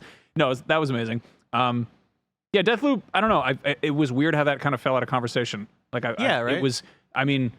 There was I think there was a fatigue leading up to it where they were trying so hard with these Showing- directs. Oh my god, it was in showcase. every Yeah. showcase every week for like 9 months. Yeah, and it's like Like 3 years. I feel bad because like Arcane is always sort of they're always trying to stick the landing, and like there's Dishonored has its huge vocal fan base, but it also it doesn't do what they wanted. It doesn't become like a mainstream takeover thing, and we're all sort of like maybe maybe this will grab people, maybe this will hook them, and like I don't think it did either. Like I think a lot of people enjoyed it, but it's frustrating to see something with such inspired art direction Yes. not you know, like not sticker. I want more games to take notes on what this looks like because it's gorgeous. I also think like the storytelling was fantastic. I loved all the back and forth between the two main characters. Yep. It, you know, featuring two black leads, something we don't get very often in games. So I was very like just into that. But also like, I think the biggest thing where it just kind of fell short for me is once you knew what to do, that was kind of it. Like there was no replayability.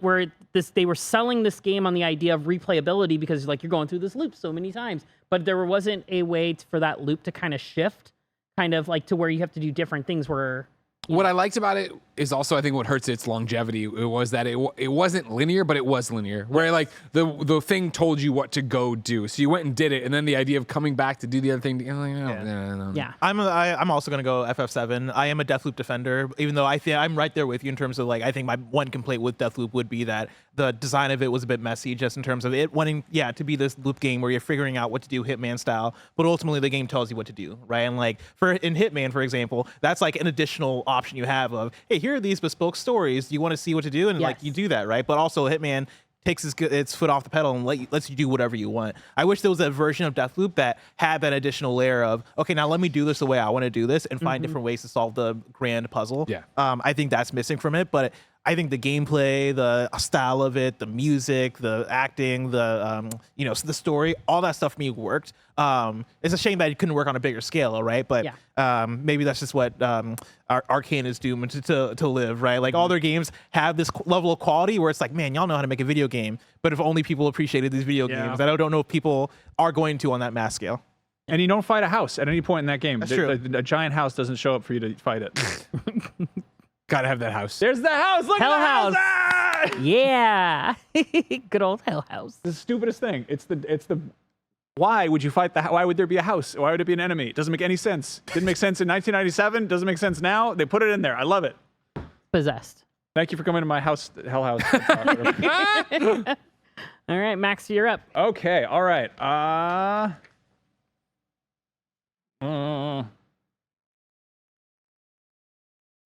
Right there in yellow.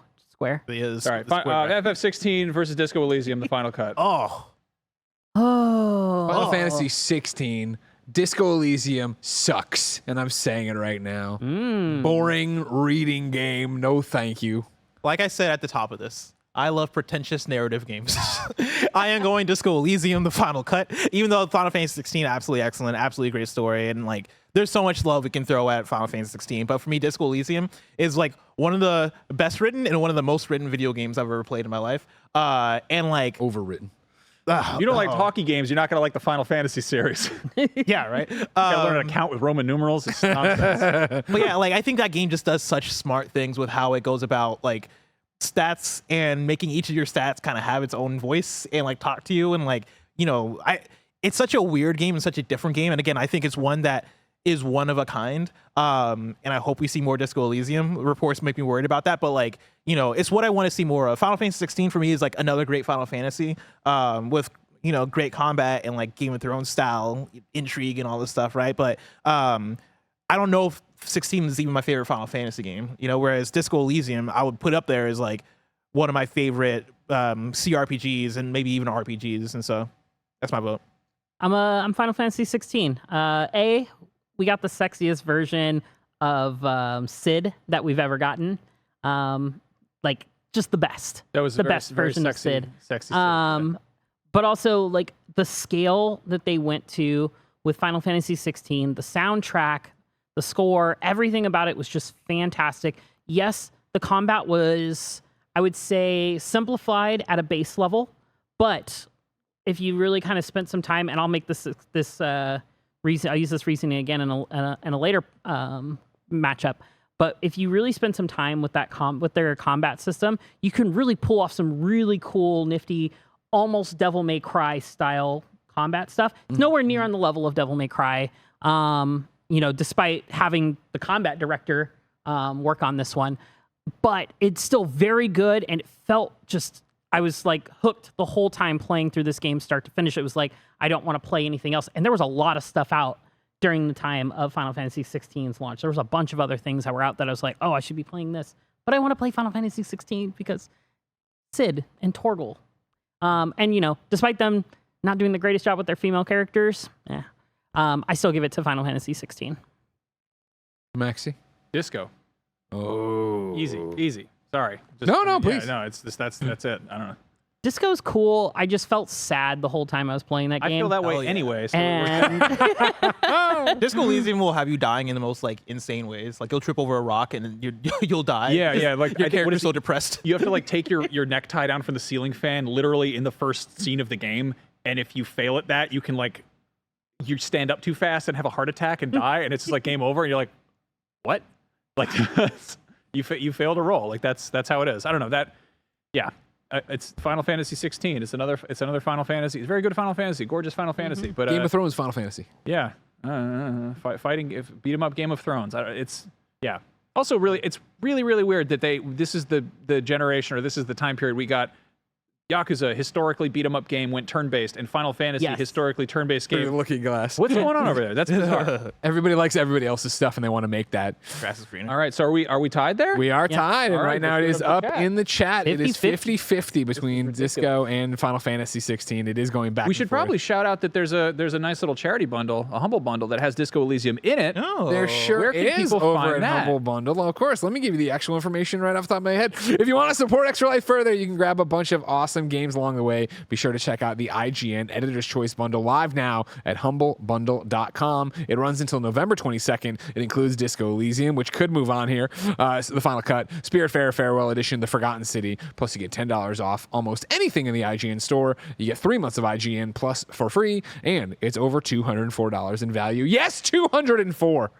Yeah, Cameron Kennedy. Cameron Kennedy, he says, I'll play Disco Elysium if it goes on sale at the same time as I have a ton of free time and I'm bored and there's nothing else I want to play and I'm in the mood for it. Well, Spiritfarer is also great as Support well. kids. yeah, support kids. Also, pay what you want. So that's an option. Do we have a vote? The winds have changed. Final Fantasy 16 currently has Do we check and 58% of the vote. We can move to the next one. All right. The next one I think is going to be. All right, so next one is Elden Ring. Yeah, Elden Ring versus Kena Bridge of Spirits. Do we even have to No, I was just saying next one's Elden Ring. shout out to the art style of Kena Bridge of Spirits? Excuse me. Kenna was a magical experience. It was. Legitimately a magical experience. The devs behind this created just one of my favorite Legend of Zelda shorts. And like it was gorgeous graphically, and I love Kenna so much. I played through it twice, which Oh. is 2 times as many times as I played through Elden Ring. Nice. So I'm Okay, but, like, voting Kenna. Elden Ring is like 100 hours long. You're voting Yes, Kenna. I'm voting Kenna. Kenna is great. Elden Ring Kenna. for Max. Elden Ring for me. Yeah, so Kena for Jada. should we just do a count on that? Just double check. And I have to say, I, not based on anything behind the wall, I'm also voting Kena. All right. I rolled credits in Kena. All right. is that what you guys talked I about had back fun. then? Maybe it is, maybe it wasn't. You know Greg what I just mean? wanted- Had we- terrible boss fights. Greg. Ah, Yeah, it was what? a great PS2 Oh, game. my goodness. It was a great throwback to the PS2, all Elden right? Ring is practically a PlayStation 6 game. at Final this point. Fantasy 16 has 67% of the vote. It's That's moving fine. on. Everything's falling apart in this And we will bracket. now go to the poll to see if the I chat cannot believe we're voting on this. wants to throw some anarchy into the world. Or if you want to just be boring, chat. Is that what you Kenna want? is adorable. It's gorgeous. You get to dress up the little blobs with little crazy cute hats. I enjoy Kenna a lot. I think Kenna is a great game. I can't name one thing that I would say Kenna does better than Elden Ring. Visuals. I think visuals of Are you Elden Ring are kidding better. me? Kenna's Get cute. out there. Just vote I mean, for Elden Kenna Ring. is cuter. Yeah. Support. There we go. Kenna ran out to an early lead. Let's get Kenna. It's maintaining it. Let's Oh, get no, this it's starting to lose. upset, It's back baby. and forth. It's Let's back and get forth. this upset. Oh, there, Elden Ring is game. overtaken with 54%, and it is climbing. There we go. It is Thank climbing. God. No, Okay. God forbid chat have some fun, I know, right? you know? Just want to go and Chat, when we get back to God of War, flagellate Ragnarok, you know what to themselves. do. All right. Next up, we've got. Oh, this is interesting. We've got The Witcher 3 Wild Hunt. I'm assuming the big bells and whistles fancy edition. The complete whatever, edition. However many times they've re-released that. And Street Fighter 6. Ooh. Ooh, like you didn't make the bracket. I didn't look it too hard at it. I turn my eyes to you as the big Street Fighter fan. Are you guys Street Fighter? I'm a huge fan? Street Oh, Fighter okay, fan. okay. So yeah, So I go Street Fighter 6. I've tried Witcher multiple times. I respect Witcher. I think it's a very well-made game. I think the side quests are really well written and all that stuff. I tried playing the complete edition late last year when it came out, and I think it's aged a little bit. Like it's kind of hard to return to that world. But then also like I feel like there's also been RPGs that have come out since then that have overtaken it, right? And like have kind of pushed the genre forward in a way that makes it hard to go back to. Street Fighter 6 is one of the best fighting games I think I've ever played, right? Yes. Like I think the amount of bells and whistles in it, the having like a open world campaign mode. It wasn't my favorite mode, but the fact that they have it and it's like good. It's a good foundation. Yeah. Can we break the rules for a second? Go for it. Of course. Can we swap out Witcher with Cyberpunk Phantom Liberty? I mean, I'd be down. That was for the one that I was going to suggest at the tail end, and like that's a tricky one because like Phantom Liberty, again, it's the Hitman problem where like Phantom Liberty's expansion, Cyberpunk technically launched 3 years ago, but I think it's safe to say that is considerably more of a PS5 game. I than agree. It is. Yeah. The motion passes. All right, we're doing it. All right. Okay. So yeah. I'm still gonna go Street Fighter 6, but Cyberpunk is like is a way stronger contender in my book, right? Like for me, they're a bit more on the equal end. But I still go Street Fighter 6 just for like what that game does and how fun that game is, and like all the presentation, all the stuff they do to step forward in Street Fighter. I am in the same boat as Blessing. For both Witcher 3 and Cyberpunk, those are games I would rather watch than play. They are just not enjoyable for me. I'm not a big sandbox person, so it's hard for me to get into those kind of games. I put like 100 hours into Cyberpunk, and while it was novel, I guess, for me, like it felt very novel to me. It was fun, but I was like, I'm not like super into it. I wasn't like making great memories playing this game. Whereas Street Fighter 6, yes, you're fighting 16, how many people? I don't remember how many we got in Street Fighter 6. How many characters? Yeah. 18, Oh, man. 20? Somewhere around there. Yeah, 16 to 18 characters, maybe 20, 22. I forget the total roster right now. But everything they did with that, the customization, the created character, the avatars, how the internet went wild just creating the most Insane looking NPC characters. 18 characters at launch, by the way. Yes. Two and new so DLC characters. We got two DLC, so we're at 20 now. I freaking love Street Fighter 6. I've been playing Street Fighter since Street Fighter 2, back on the Genesis, just whooping butt since then, going to arcades. Street Fighter 6 is one of those ones that will stick with me for all time. And like putting aside the nostalgia angle of it, like I said, Cyberpunk, I don't know, I guess I feel a little just kind of like run down from all of the negativity that happened with Cyberpunk and all their failure to launch, I guess, so to speak, to quote a I spent the movie. bulk of my career being excited for that game, and then basically the last 3 years talking about how much of a disappointment it was. Yes. And I played Phantom Liberty, and I'm now like, I like that game. Yeah. So I jumped back into the 2.0 update, and it's fine. It's cool. But it's like, it feels dated. The look in Max's eyes. It's fine. no, It's cool. That's fine. He's just going to, I mean, I jumped into that playing Baldur's Gate 3 at the same time, which is, again, like they're both based on tabletop games. Yes. One of them is trying to be an RPG simulator. One of them is trying to be like GTA, Far Cry, Fallout, you know? And like, I think if you accept Cyberpunk for what it is, which is, it is not an RPG. Like, I mean, it has our role-playing elements, Yes. but it is Yeah. like much more of an action game. Yeah. I don't That's know. my thing is I went from playing Baldur's Gate 3 to Starfield and into Cyberpunk. And I think playing Starfield in between both those, this is going to turn into an Xbox bashing podcast, I apologize. But like playing Starfield in between both those games made me appreciate Cyberpunk and Baldur's Gate 3 way more. Oh, And for sure. For Cyberpunk specifically, like the presentation in that game is on another level. Incredible. Oh, I Like, agree. when you're in a dialogue sequence and like, The camera just doesn't come in and they're like not even looking at you. yeah, stiff exactly. as hell. Those characters feel like actual characters, and yeah. it feels like there's actual drama happening, and the drama and the story is actually interesting, and like the lighting and all that stuff, how it comes together. So it paints such a beautiful scene that I think for me lives up to what I thought launch Cyberpunk was going to be. I am so shocked that we finally got that game. And like I think all the reworks they've done for like the skill tree and stuff, like I absolutely love my katana deflecting bullets abilities and like all dashing all around and having all that stuff going on. I think the current version of Cyberpunk is up there. Like I it actually has elevated it to being like one of my more favorite RPG franchises. Okay, so Yeah. Cyberpunk, Street Fighter, Street Fighter. Yeah.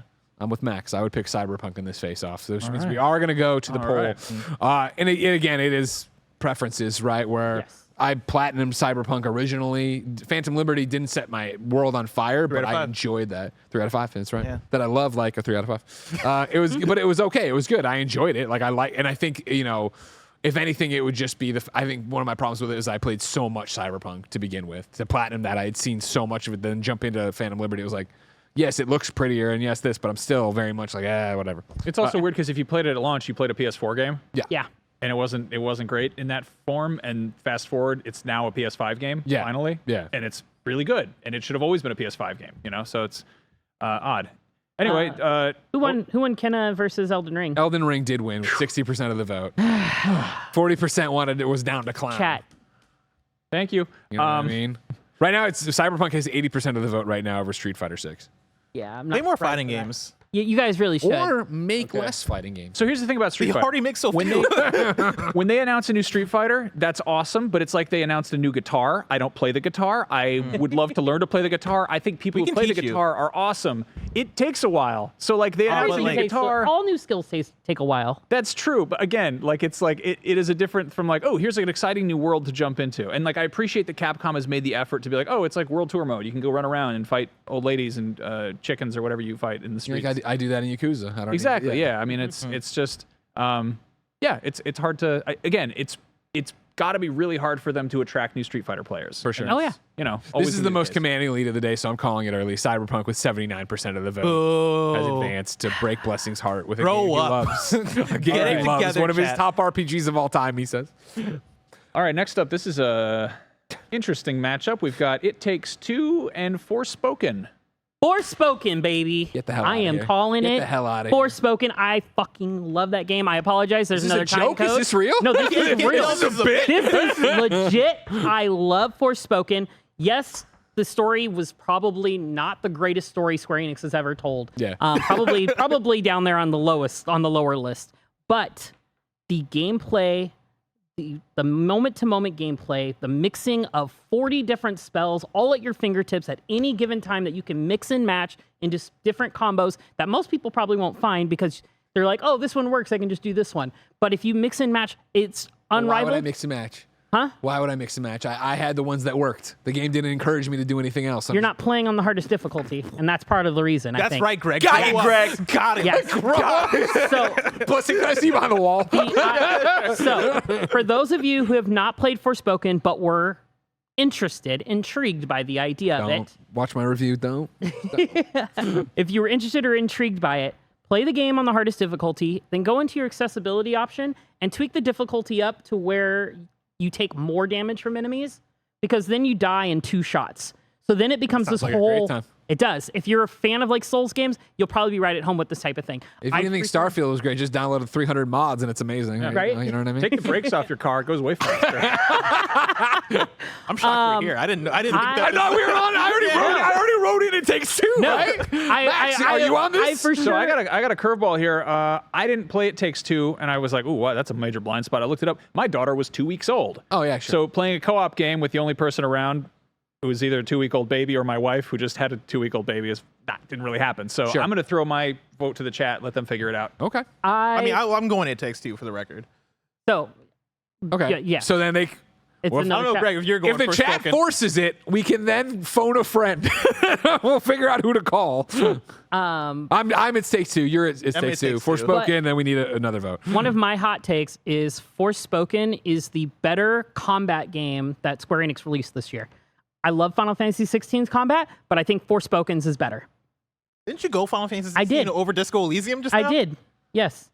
Because Final Fantasy 16, I enjoyed the story better more than Disco Elysium personally. Even the side quests? Side quests were fine. Oh, you're talking about Final Fantasy 16 side Yeah. quests? Yeah.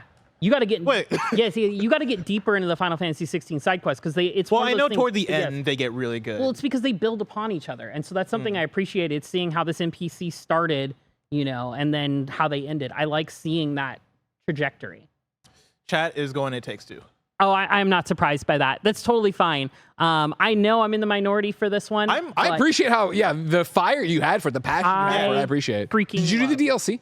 I have not done the DLC yet. Okay. That is on my list. Christmas list? For my platinum, because I didn't platinum it earlier this year, because I was like, I want to come back to this. Yeah. And I'm going to come back with all the DLC, and I just moved it to the end of the year with things like Dead Space, which I didn't platinum yet either. Gotcha. So, like, I think if you took the Final Fantasy 16 and Forspoken logos off those respective games and you took trailers / gameplay back in time 7 years or whatever and showed them to fans, there would be some debate over which was which. Interesting call. Yeah. I honestly would not be surprised if the magic Take-Two system advances. from Forspoken wasn't the original magic system in Final Fantasy 16, and they ended up pulling it and making it into its own thing during the R&D portion of those two. Yeah, and the games. world structure too, Yes. coming off 15. I didn't know Forspoken fans existed, so this has been like such a cool oh man, maybe I need to go actually play that game. I mean, I'll be playing it on my live stream. You'll Crank be up able to the come difficulty. watch some cool combos. Oh yeah, you get the platinum? Or are you going for? I'm going for platinum. Yeah, that'll be last 2 weeks of December. 1 hour and 12 minutes into the. Oh, I'm sorry. 1 hour and 28 minutes into the show, ladies and God. gentlemen. We've advanced through round one. Wow. I assume the other ones will go quicker now that we've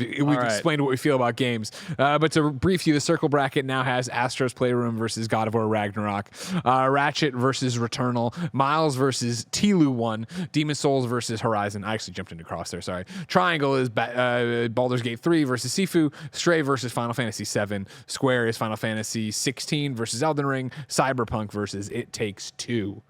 Why don't we work in reverse? All right. Oh, All right. Max, you're up. Max, tell me about the square Cyberpunk. bracket. Oh, it's FF. What? That's 16. 16. 15. Oh, okay. Elden Ring. So it's Elden- Final Fantasy 16 versus Elden Ring. Yeah. Elden Ring is my vote. Elden Okay. Ring. I'm gonna go Final Fantasy 16. The chaos. The chaos is my the nature, chaos. my love. The chat's gonna be the ones who It's fine. who are gonna have to carry Elden Ring all the way to victory. They are, That's right. and I as said they it. Elden should. Ring needs to go all the way As to they number should. one. They should be on this, but I'm going Final Fantasy 16 on this one. Again, sexy Sid. My thing about it is Sexy Millennia. Thank you. Read my mind. neither of them my game, right? Like Final Fantasy 16, I've started and I've stopped, but I enjoyed what I did enough with it. But then I'm also like, it's just not that great. Elden Ring, not my. I don't like those worlds or whatever. Blah, blah. I would be a fool to sit here and tell you that Elden Ring isn't the better game. You know what I mean? Just pound for pound, blow for blow. Final Fantasy 16, I understand all your friends, but Elden Ring advances off my vote. Is this you trying to get heat off your back for going Kana over Elden Ring? No. What, from who? You? Them? From the world. I don't care about the world. They already hung up on this podcast a long time ago. Their minds are made up about what they think of Greg Miller. There's nothing to get it back. I just love the idea of like all the new Beyond fans that like have come into the show in the last. These guys seem 6 years. educated. Yeah, like oh, this is who hosted the podcast. He's an idiot, a fool, buffoon. And then next we got Cyberpunk 2077 2.0 Phantom Liberty, what do you want to call it? Versus It Takes Two. I'm going Cyberpunk. As much as I, talked down about it, it is still, I think, a better experience on the PS5 than It Takes Two. It Takes Two was fine. It was fun. It was, whatever. It was a good game to play co-op with my partner. But at the end of the day, I'm not thinking about that, and I don't think it should have been. I think Game of the Year that year. It Takes Two. Obviously, when you talk about Hazelight and them doing these co-op games, they get so much deserved praise for doing something no one else does. Really, hey, we're going to make a game that is meant for you to play with somebody on the couch, hanging out, having fun, I had a lot of fun with It Takes Two, but again, I would say Cyberpunk Phantom Liberty, better game. Really? Yeah. I love bespoke co-op experiences too. Like that's, it's probably 60% of the games I try to play bespoke co-op stuff with my partner. And this was a fun one, but I mean, I Cyberpunk, I agree. It's just Yeah, a major better game design overall. flaw is that you were required to have a friend to play it. Yeah. Heartbreaker for most PC I don't have gamers. any of them, but Yeah, Cyberpunk they're- lets you be friends so- or they're so frenemies lonely. with Idris Elba. Since we're in a place where Cyberpunk's going forward anyway, I'm gonna put my vote behind It Takes Two. That game was a magical experience when I played through it. Yeah. Like really, if I was to break it down, I might actually put Cyberpunk ahead of it. But It Takes Two for me is a. But you're like, it doesn't matter, so I want to It doesn't make the matter, so argument. I want to give flowers to It Takes Two. Like that is one of the best 3D platformers of this generation so far. Like it is, like level to level, it has such creativity and so many different ideas that it carries through in a way that is super polished and has a story. The story has its ups and downs. Like that's my main critique of It Takes Two is that one is a little bit longer than the two. I was going to say, also, it overstays its welcome. I think. overstays his welcome, and then I don't like where it ended. But aside from, and also the book is kind of racist. Super racist. Dr. Let's Hakeem? not sugarcoat that. The That book is kind of racist. Yes. Let me tell you the story of love. But everything else, I played that game with my Cuban friend, and every time she was like, "This is insane! Like, what's going on here?" But the gameplay is so fantastic. It's It is. so fun. It is. And I agree. it comes back to the one of a kind thing, right? Where only Hazelight is making these kind of games with this amount of agree. quality, and I think It Takes Two stands out among what you look at on this list. And so shout out to It Takes Two. Yeah, the co-op stuff is not really for me typically, but I'm so happy that Joseph Fares is delivering on that. Yeah, very 100%. loud, profane promises he makes on the stage. I'm happy that they exist. Are we doing the next Yeah, that'll be Jada, but for right now, it'll be Elden Ring versus Cyberpunk is who we will decide next time we come back to the square bracket in round 3. But for now, Jada, walk me through what's happening in Triangle. All right, so we got at the top of Triangle, we got Baldur's Gate 3 versus Sifu. As much as I love Slowclap and I love Sifu, Baldur's Gate is just the clear front runner here for me. Like, just I do not like playing Baldur's Gate, like, as a controller guy, like but like the game is fantastic, the story is fantastic, the dice roll, what a great idea, et cetera, et cetera. I agree. No, D&D, the closest experience you can get to like a real game of D&D with friends. All right, moving forward, Baldur's Gate 3 wins. So next up is Stray versus Final Fantasy VII Remake / Intergrade. I gotta give this a Final Fantasy VII Remake Intergrade. Just fantastic the way they revitalized this classic, this fan favorite, and brought it forward. What was it when it dropped? It was 97? Yeah. The original. So like 15 years for whenever, because it dropped 2021? I think it was 20 something years. Was it? Yeah. 24 years? No, Something 20. like that. Well, now. Why are we doing math? As of now, it is that. But I'm saying when it dropped, like, it just. But yeah, it's just. I think it was 23 because it came out. It doesn't matter. It doesn't matter. It came out a long time later. It came out a long time later. Yes. Numbers, people. Yes. I'm voting Final Fantasy VII. I've tried so many times to play the original Final Fantasy VII, let alone every other Final Fantasy since then. And I can never, ever get into it. And I loved Final Fantasy VII. So yeah, I'm back in that. I thought Stray was a little boring. So I agree. Final Fantasy VII is my pick. Yeah. Unanimous. Yeah. FF7, yeah. All right. All right. For your triangle finisher then for round 3. Baldur's Gate 3 versus Final Fantasy VII when we come back. But now we go to the cross bracket where Blessing finds us with. Cross. We're going with Miles versus The Last of Us Part 1. Oh, man. It's not hard for me. I'm going Last of Us Part 1. But it's an old game. It is. But it's an old game made new. All right, y'all are going for Final Fantasy. New hat. You had FF7 on here. We talked about how much we love RE4. All right, sometimes taking old games that aren't that old, and making them new. What's wrong with it? You know what I mean? Why are we getting so mad? What a compelling argument. Why are we getting What's so wrong mad with about it? Your Honor. What's wrong with it? Wait, they give you Last of Us 1 and it looks better and it plays better and it runs in smoother frame rate. Why are we so mad? Because it was $70? I get it. They already did it once, They though. did it. They did it in PS4. And they did it again. All right? Shoot, I'll take another remake next year if we can somehow make it look better. I just love The Last of Us. I love The Last of Us as well. Last of Us Part 1 is a great experience. I am going to get behind Spider-Man Miles Morales here. Before Spider-Man 2, I thought it was the better one over 2018. I did love the leap we saw from Insomniac, I think, in terms of storytelling, cinematography, the way they made Harlem feel like a real place, the introduction of Haley, Genki, Miles' story overall. And I did like that it was shorter. I'd prefer to get more games like that, to get more cool experiences like that. Plus, it was a PlayStation 5 game, right? It was showing off, hey, let's talk about the instantaneous loads and this, that, and the other. And another game that I cried the next morning telling Jen about. I'm in the same boat for all the reasons you mentioned. I'm on Team Miles 100%. Like, it's just the story that it tells of community and just of Miles stepping into those shoes of becoming Spider-Man. Yeah. Like, it's just a fantastic story. Like, it's done so well. Just all the angles, like everything they touched upon was just a masterpiece for this one for me. So I'm Team Miles. I mean, yeah, they didn't do anything with The Last of Us story. You know what I mean?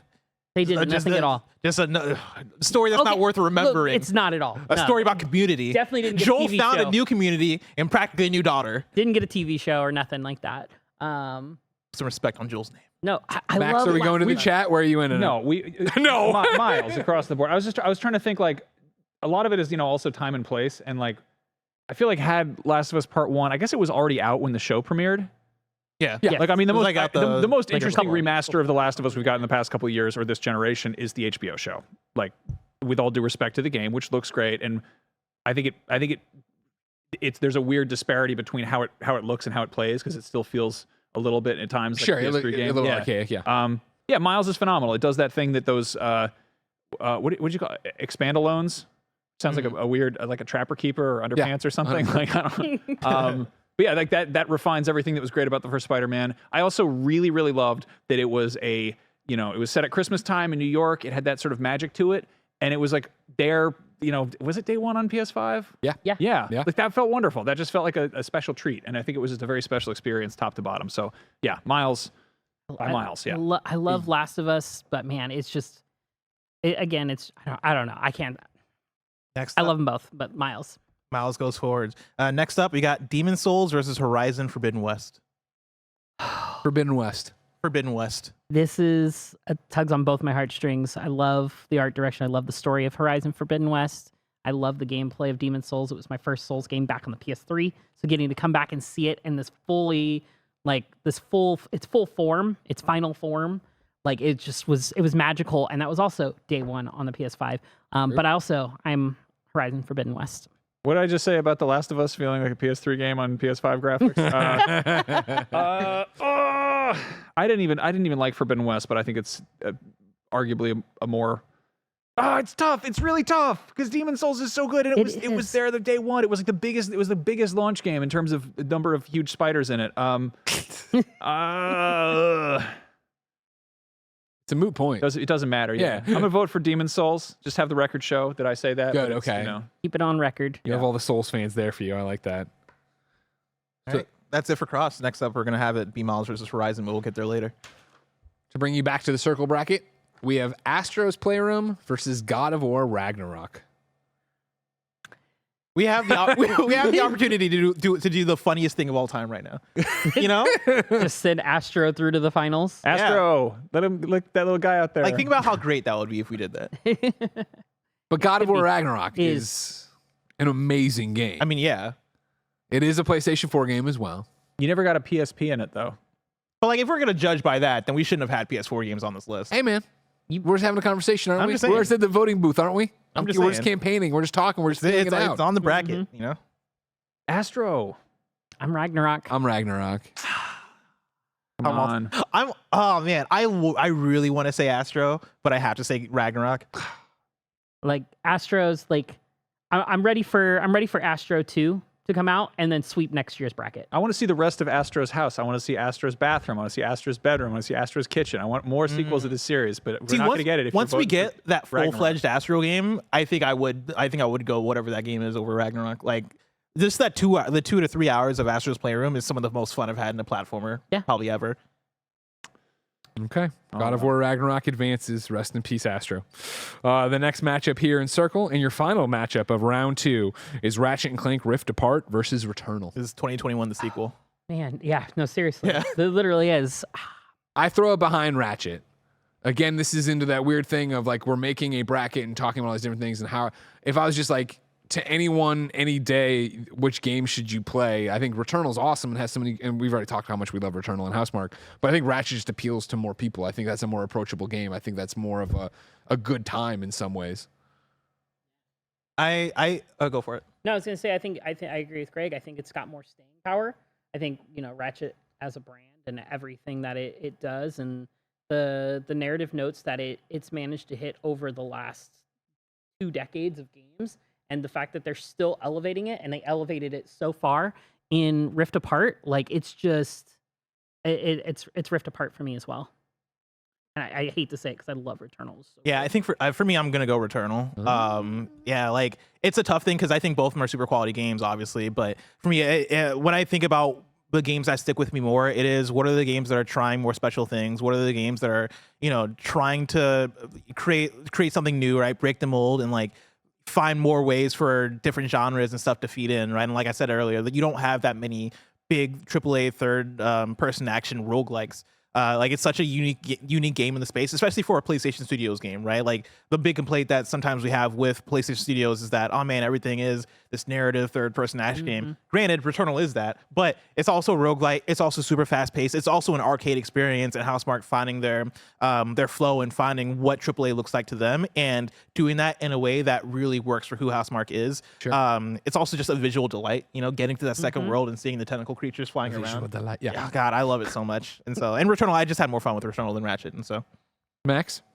Where are we at? Does my vote even matter? Yes, Ratchet, Returnal, Ratchet. You're the final one here.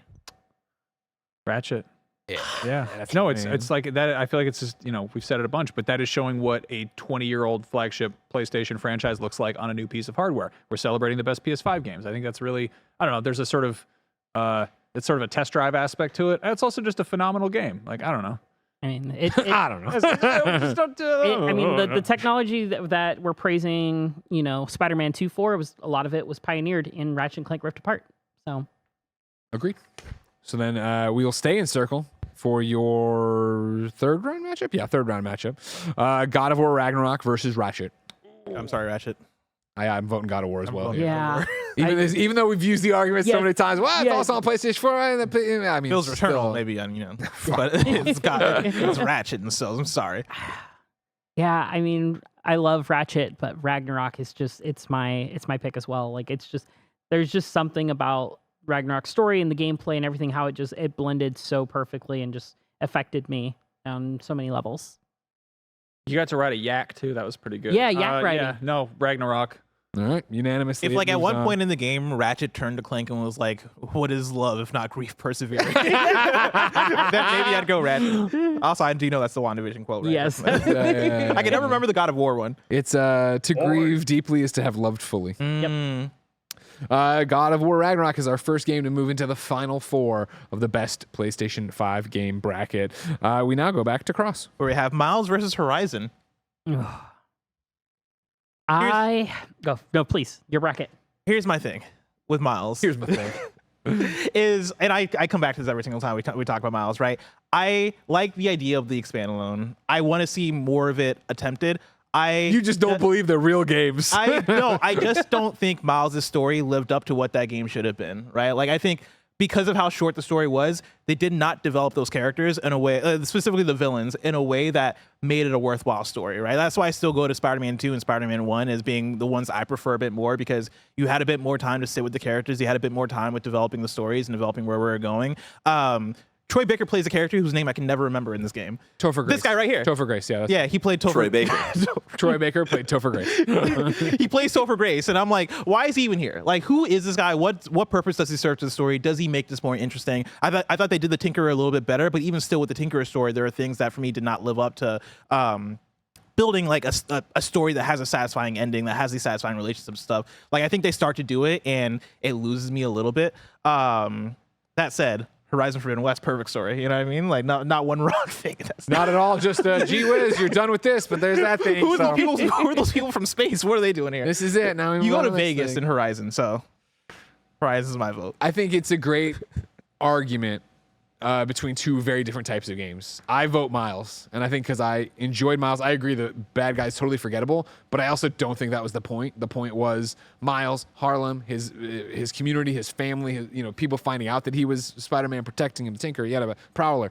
Like, I think that was way more than fucking Troy being Topher Grace. But I get you, right? But for me, it was one of those things that it was shorter, it was in and out, and I've thought about that game so many times. I've replayed that game for the Platinum. I was all about it. Whereas for Horizon Forbidden West, I thought overstayed its welcome, didn't have enough Vegas moments, and then I really was so insulted by the ending. I'm just being like, it's done, but here's the real threat, so get ready for Horizon 3. I'm like, oh my God, how many, okay. And I loved the DLC. Burning Shores I thought was great and was a much, again, tighter, better experience of like, here's Seika, here's what's going on. Here, I enjoy Horizon. I love Horizon. I'm not against Horizon, but in this fight, I go Miles. Why do you hate Horizon so much? Why do you hate Horizon? Aloy. She's picked up Ashley, Birch, and me have problems, all right? too many things to go in your stash. Yeah, exactly, right. Guess I better pick this up. Guess I better climb that thing over there. Got some room in my stash still for this. I'm going, even with all of the jokes aside, I pick Horizon Forbidden West. I love Miles to death. I've sung its praises all episode. But Horizon Forbidden West, it's gorgeous. It's a masterpiece of just design in the world and just how, like, making a destroyed West Coast looks. Yeah. Like it's, and they did such a phenomenal job. The environmental storytelling in this game is fantastic. It's just, it feels alive. Everywhere you go, there's people walking around. Yes, there's people walking around New York when you're in Harlem when you're playing in Miles. But this one, it felt just so much more vibrant for me. And I agree. I love the art direction. Art direction, I will shout from the rooftops. Great crabs. Real good crabs. Right? The crabs are fantastic. Dude, and the character models, especially when you get into the Burning Shores DLC, they look insane. Like, I don't think any other game has character models that look as good as they do in Horizon and with how DLC. many they have. Yeah. They're all unique. Yeah, like they look incredible. Yeah, Miles. So we go to the chat. Chat, the poll is up now. Horizon or Miles, you will decide who is our next edition and representing the cross bracket in the final 4 for the best PlayStation 5 game. Horizon out to an early lead with 71% of the vote, but they are so, and Horizon getting more. We will let it go, bud. Oh, no, now it's starting to get a little competitive. We'll see if that rides out. Horizon's 65-35 right now. But we'll double back after we get over here to see what's going on in Cross. All right. Over at the triangle bracket. I apologize. You're right. It's all right. Triangles, crosses, circles, square. Circle gets the point. Triangle gets the point. Here we go. It's probably like 4 people in the audience. I got you. Hollywood Hollywood Squares. And Rip Torn, what do you have to say? Baldur's Gate 3 versus Sifu is where we are. Wait. Oh, Final Fantasy. Sorry, I forgot to fill in my bracket. You're fine, Baldur's Gate 3 versus Final Fantasy 7. I love both of these. I've put in hundreds of hours to both of them, but I got to give it to Baldur's Gate 3. I'm sorry, Final Fantasy fans, but Baldur's Gate 3, I love D&D. I just want to roll a bunch of dice and punch people. I hear you. Again, I have nothing but respect for Baldur's Gate 3. Mm-hmm. I just can't get over how I don't like it, how it feels or plays on console. And I know this is something we talked about when you did it on PC and we were playing on Steam Deck. You came in, you're like, mouse and keyboard are actually good for this game. Like, under no circumstances, I refuse to do it. And now that we're talking about a PlayStation 5 thing, right? Mm-hmm. Like, again, Final Fantasy 7, something that I had so much fun with. I played through our game of the year that year, First Final Fantasy game I finished. Whereas Baldur's Gate, I played and I'm like, I want to love you. I love the story. I love what the character. I love the building here, and I just can't get around the controls. So when I was playing Baldur's Gate on PC, the earlier version of the first launch of it, I was doing both. I was doing mouse and keyboard for like in combat. Yeah. But anytime I had to move around or do anything, it was all controller. Because it was a great blend. Okay. Is how I ended up having to play it, because I was like, controller's great for so many things, but mouse and keyboard is more tactical. And Sure. I'm playing on tactical difficulties, I need to be very specific. Close Or call 1-1. for me, because you can fight a house in FF7. But if you choose to fight a house in Baldur's Gate, you can do so. You can just go start punching the door, throwing stuff at it. It's great. That's the doors have HP. Giving it to Baldur's Gate. That's on me. Yeah. Mm-hmm. I'm gonna come in with a twist, and I'm gonna say Final Fantasy. Is this our first literally split between Beyond and kind of funny? Interesting. I think this might be our first split of the day. The reason So why I can start the next poll. Sorry, Horizon wins 57% of the vote. Let's do it. the reason why I'm going Final Fantasy is because we're talking about console and PS and PlayStation in particular. And I when I switched to mouse and keyboard, that really did turn Baldur's Gate 3 into kind of a different game for me, where I started to enjoy it way more. And I don't think I could imagine booting it up on PlayStation 5 and playing it with the DualSense. There's that. The other side of it also is just that Final Fantasy 7 as a game means so much to the legacy and history of PlayStation. And for me, I'm somebody who I'll jump into Final Fantasy 7 via emulators, allegedly, only allegedly via emulators. I'll boot up the original and try it out, play the original section. Cameron Kennedy, you turncoat. He says in the chat, pulling my Kennedy. Patreon support, sending a check to IGN. Just pick up that. Just spend this month's Patreon on the Humble Bundle. There you Get go. those there you games. HumbleBundle.com. But yeah, I'll start off with the Shinra segment of Final Fantasy 7, right? And it felt like such a, oh man, this has something to it. My friends would talk about how much they love Final Fantasy 7. Lauded as one of the greatest games ever, yada, yada, yada. Final Fantasy 7 Remake, I was going into it looking forward to it introducing me to why people love Final Fantasy 7 so much. And I was shocked by how much it worked. I really love that world. I really love the music. I really love the aesthetic of it. I like Cloud's big dumb sword. I like Barrett's gun that he has on his arm. I like the fact that you fight a house. I like the part where they cross-dress. There's so much ridiculous shit in that game. And is Barrett, look at what Barrett, what was that? You said I had a your gun on my arm. arm. Your gun arm. That was good.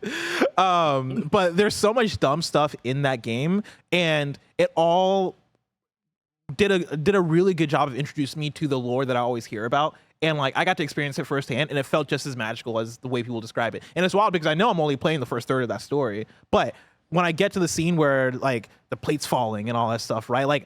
I always think back to the look in Barrett, not our Barrett, but the character Barrett, the look in his face when he's looking for his daughter, and he had this look of desperation, and how well that was handled and done. And I was emotional in that moment playing that game. I've not had that experience yet in Baldur's Gate 3. Granted, I'm still fairly early on in Baldur's Gate 3 despite playing 30 hours. But yeah, Final Fantasy, I think in terms of the PlayStation-ness of it, means so much. So I'm going with Final Fantasy. I'm going to change my answer. You just convinced me. Wow. Yeah. I think Baldur's Gate 3 is arguably maybe. I mean, this conversation could change when the rest of the other 2/3 of Final Fantasy 7 come out. Yeah. But I think Baldur's Gate is a better game. I think it's a much deeper, more robust experience. That said, FF7 is so iconic of PlayStation. Like it's that, you know, like it's the same stuff that Astro's Playroom made so special. This not just like cheap nostalgia, but like really tapping into like what made people love that thing in the first place. And yeah, no, FF7. Yeah. I love Final Fantasy VII Remake. I love you, Max. But you're a damn turncoat. Damn turncoat, yeah. How dare you? Hey, Stab man, me in the back. I was back. mean in Baldur's Gate too. I had to kill Gale. It's fine. Oh, I kill Gil every time. Even if Max hadn't jumped ship, if Final Fantasy VII I won saw. the poll with 70%. Max is just Wow. Max is just out there for to win the not appeal there of the audience. He's trying to bring in new viewers to also watch Beyond. Yeah. I don't care. This is what you're getting, all right? This is what you get. You're getting unfiltered Jada. I think Larian does a phenomenal job of adapting that experience to a controller, but at the end of the day, like navigating those menus with joysticks is not ideal. I you know, agree. like they're meant for PC. They're meant for mouse and keyboard. They're meant for that kind of navigation. So. I agree. Also, like Baldur's Gate 3, I feel like to get the most fun out of it, you really do want to play in a group where you can get that top tier experience in Final Fantasy VII solo, where you can still get a lot of fun Baldur's Gate by yourself, but it's so much better when you're playing with at least one other person because, you know, like I said, I carry dead bodies. My partner will be in a cutscene and I'll just be throwing bodies in the background behind him. And he's like, "What are you doing?"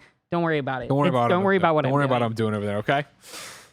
That means we need to figure out who advances from the square bracket, Max. All right, so we have Elden Ring and Cyberpunk 2077 2.0, the Phantom Liberty Edition remix. PS5. Feat Idris Elba or whatever.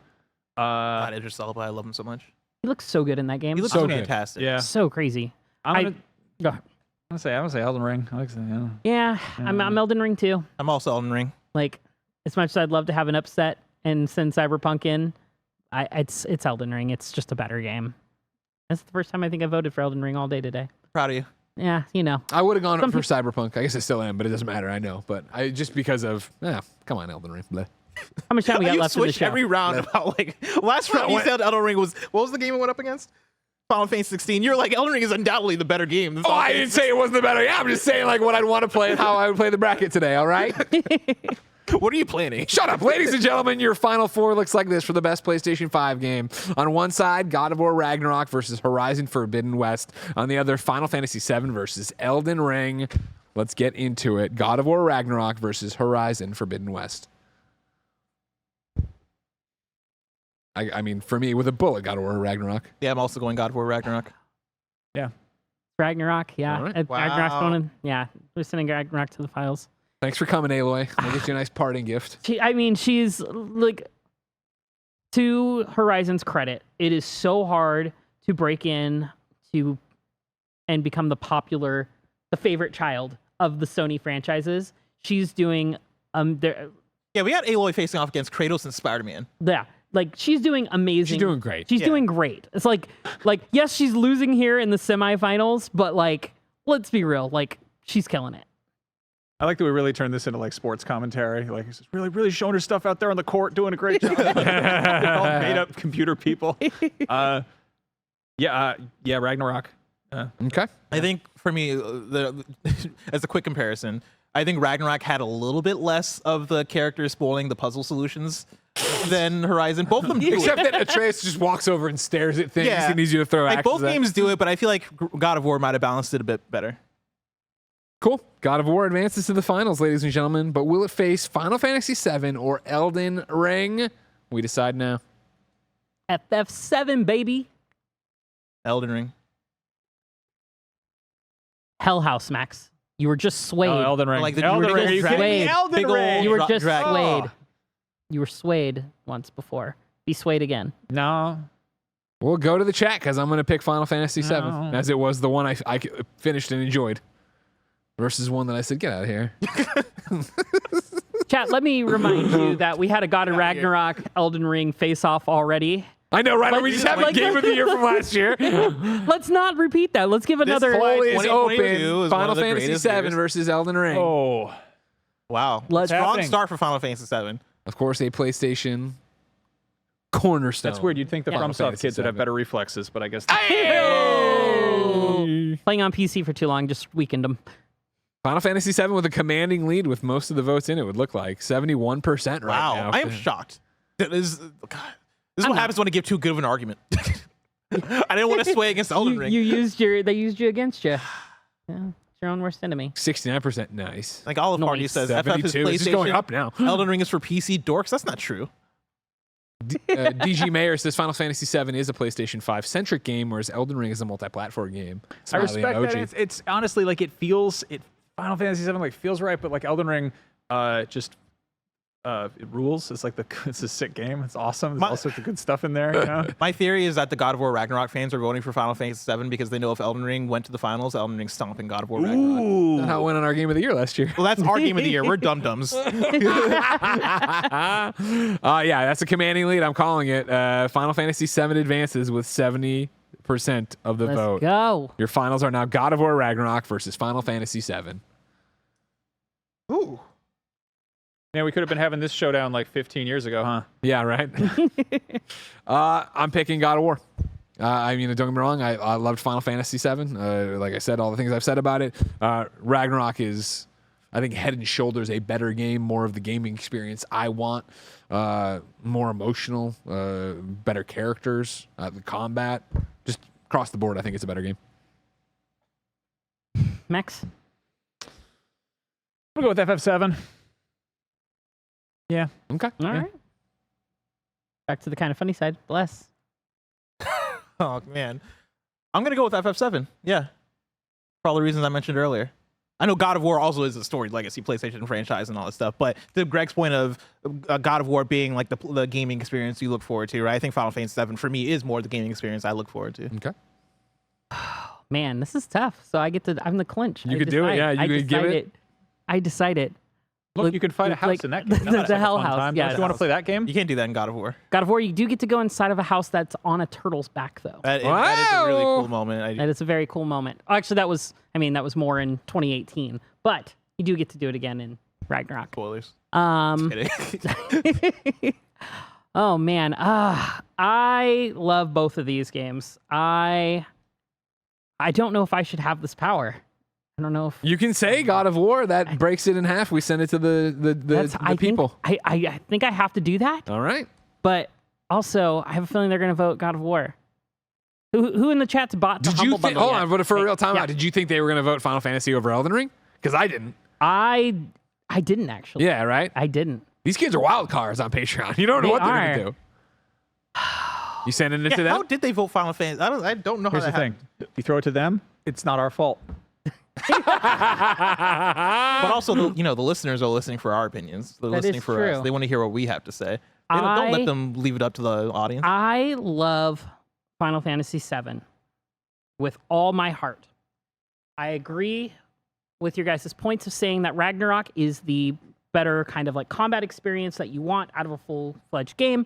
100% agree with that. Better story, better acting, better visuals, I mean, they fantastic better side performances. quests, Yes.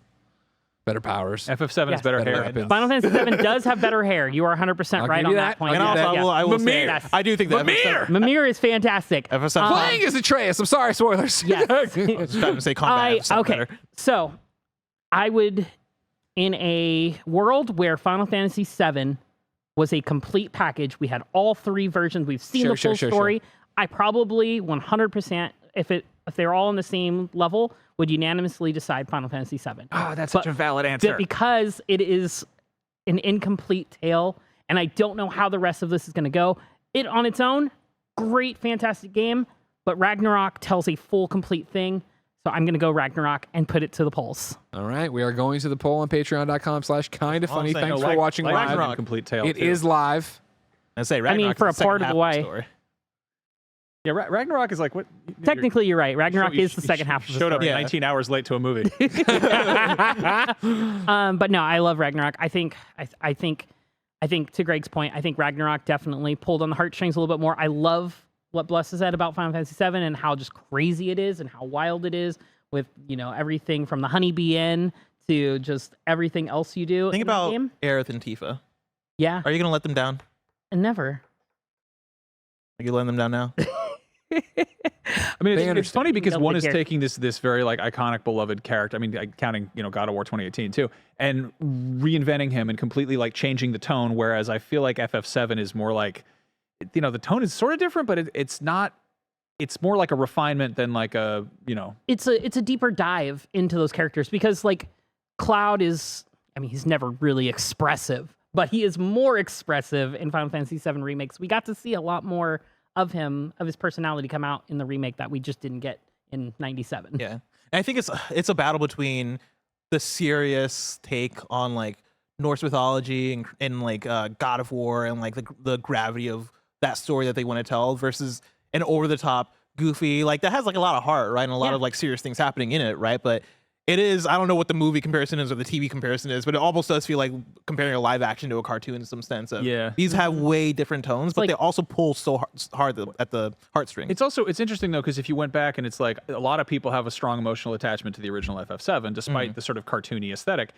And then flip side, I feel like, there's obviously emotional points in the original God of War games, but they're more about like just like they're about kicking ass. Like they're more of like a fun, aggro time. Yeah. And like it's interesting that that's now something we look for in a God of War game.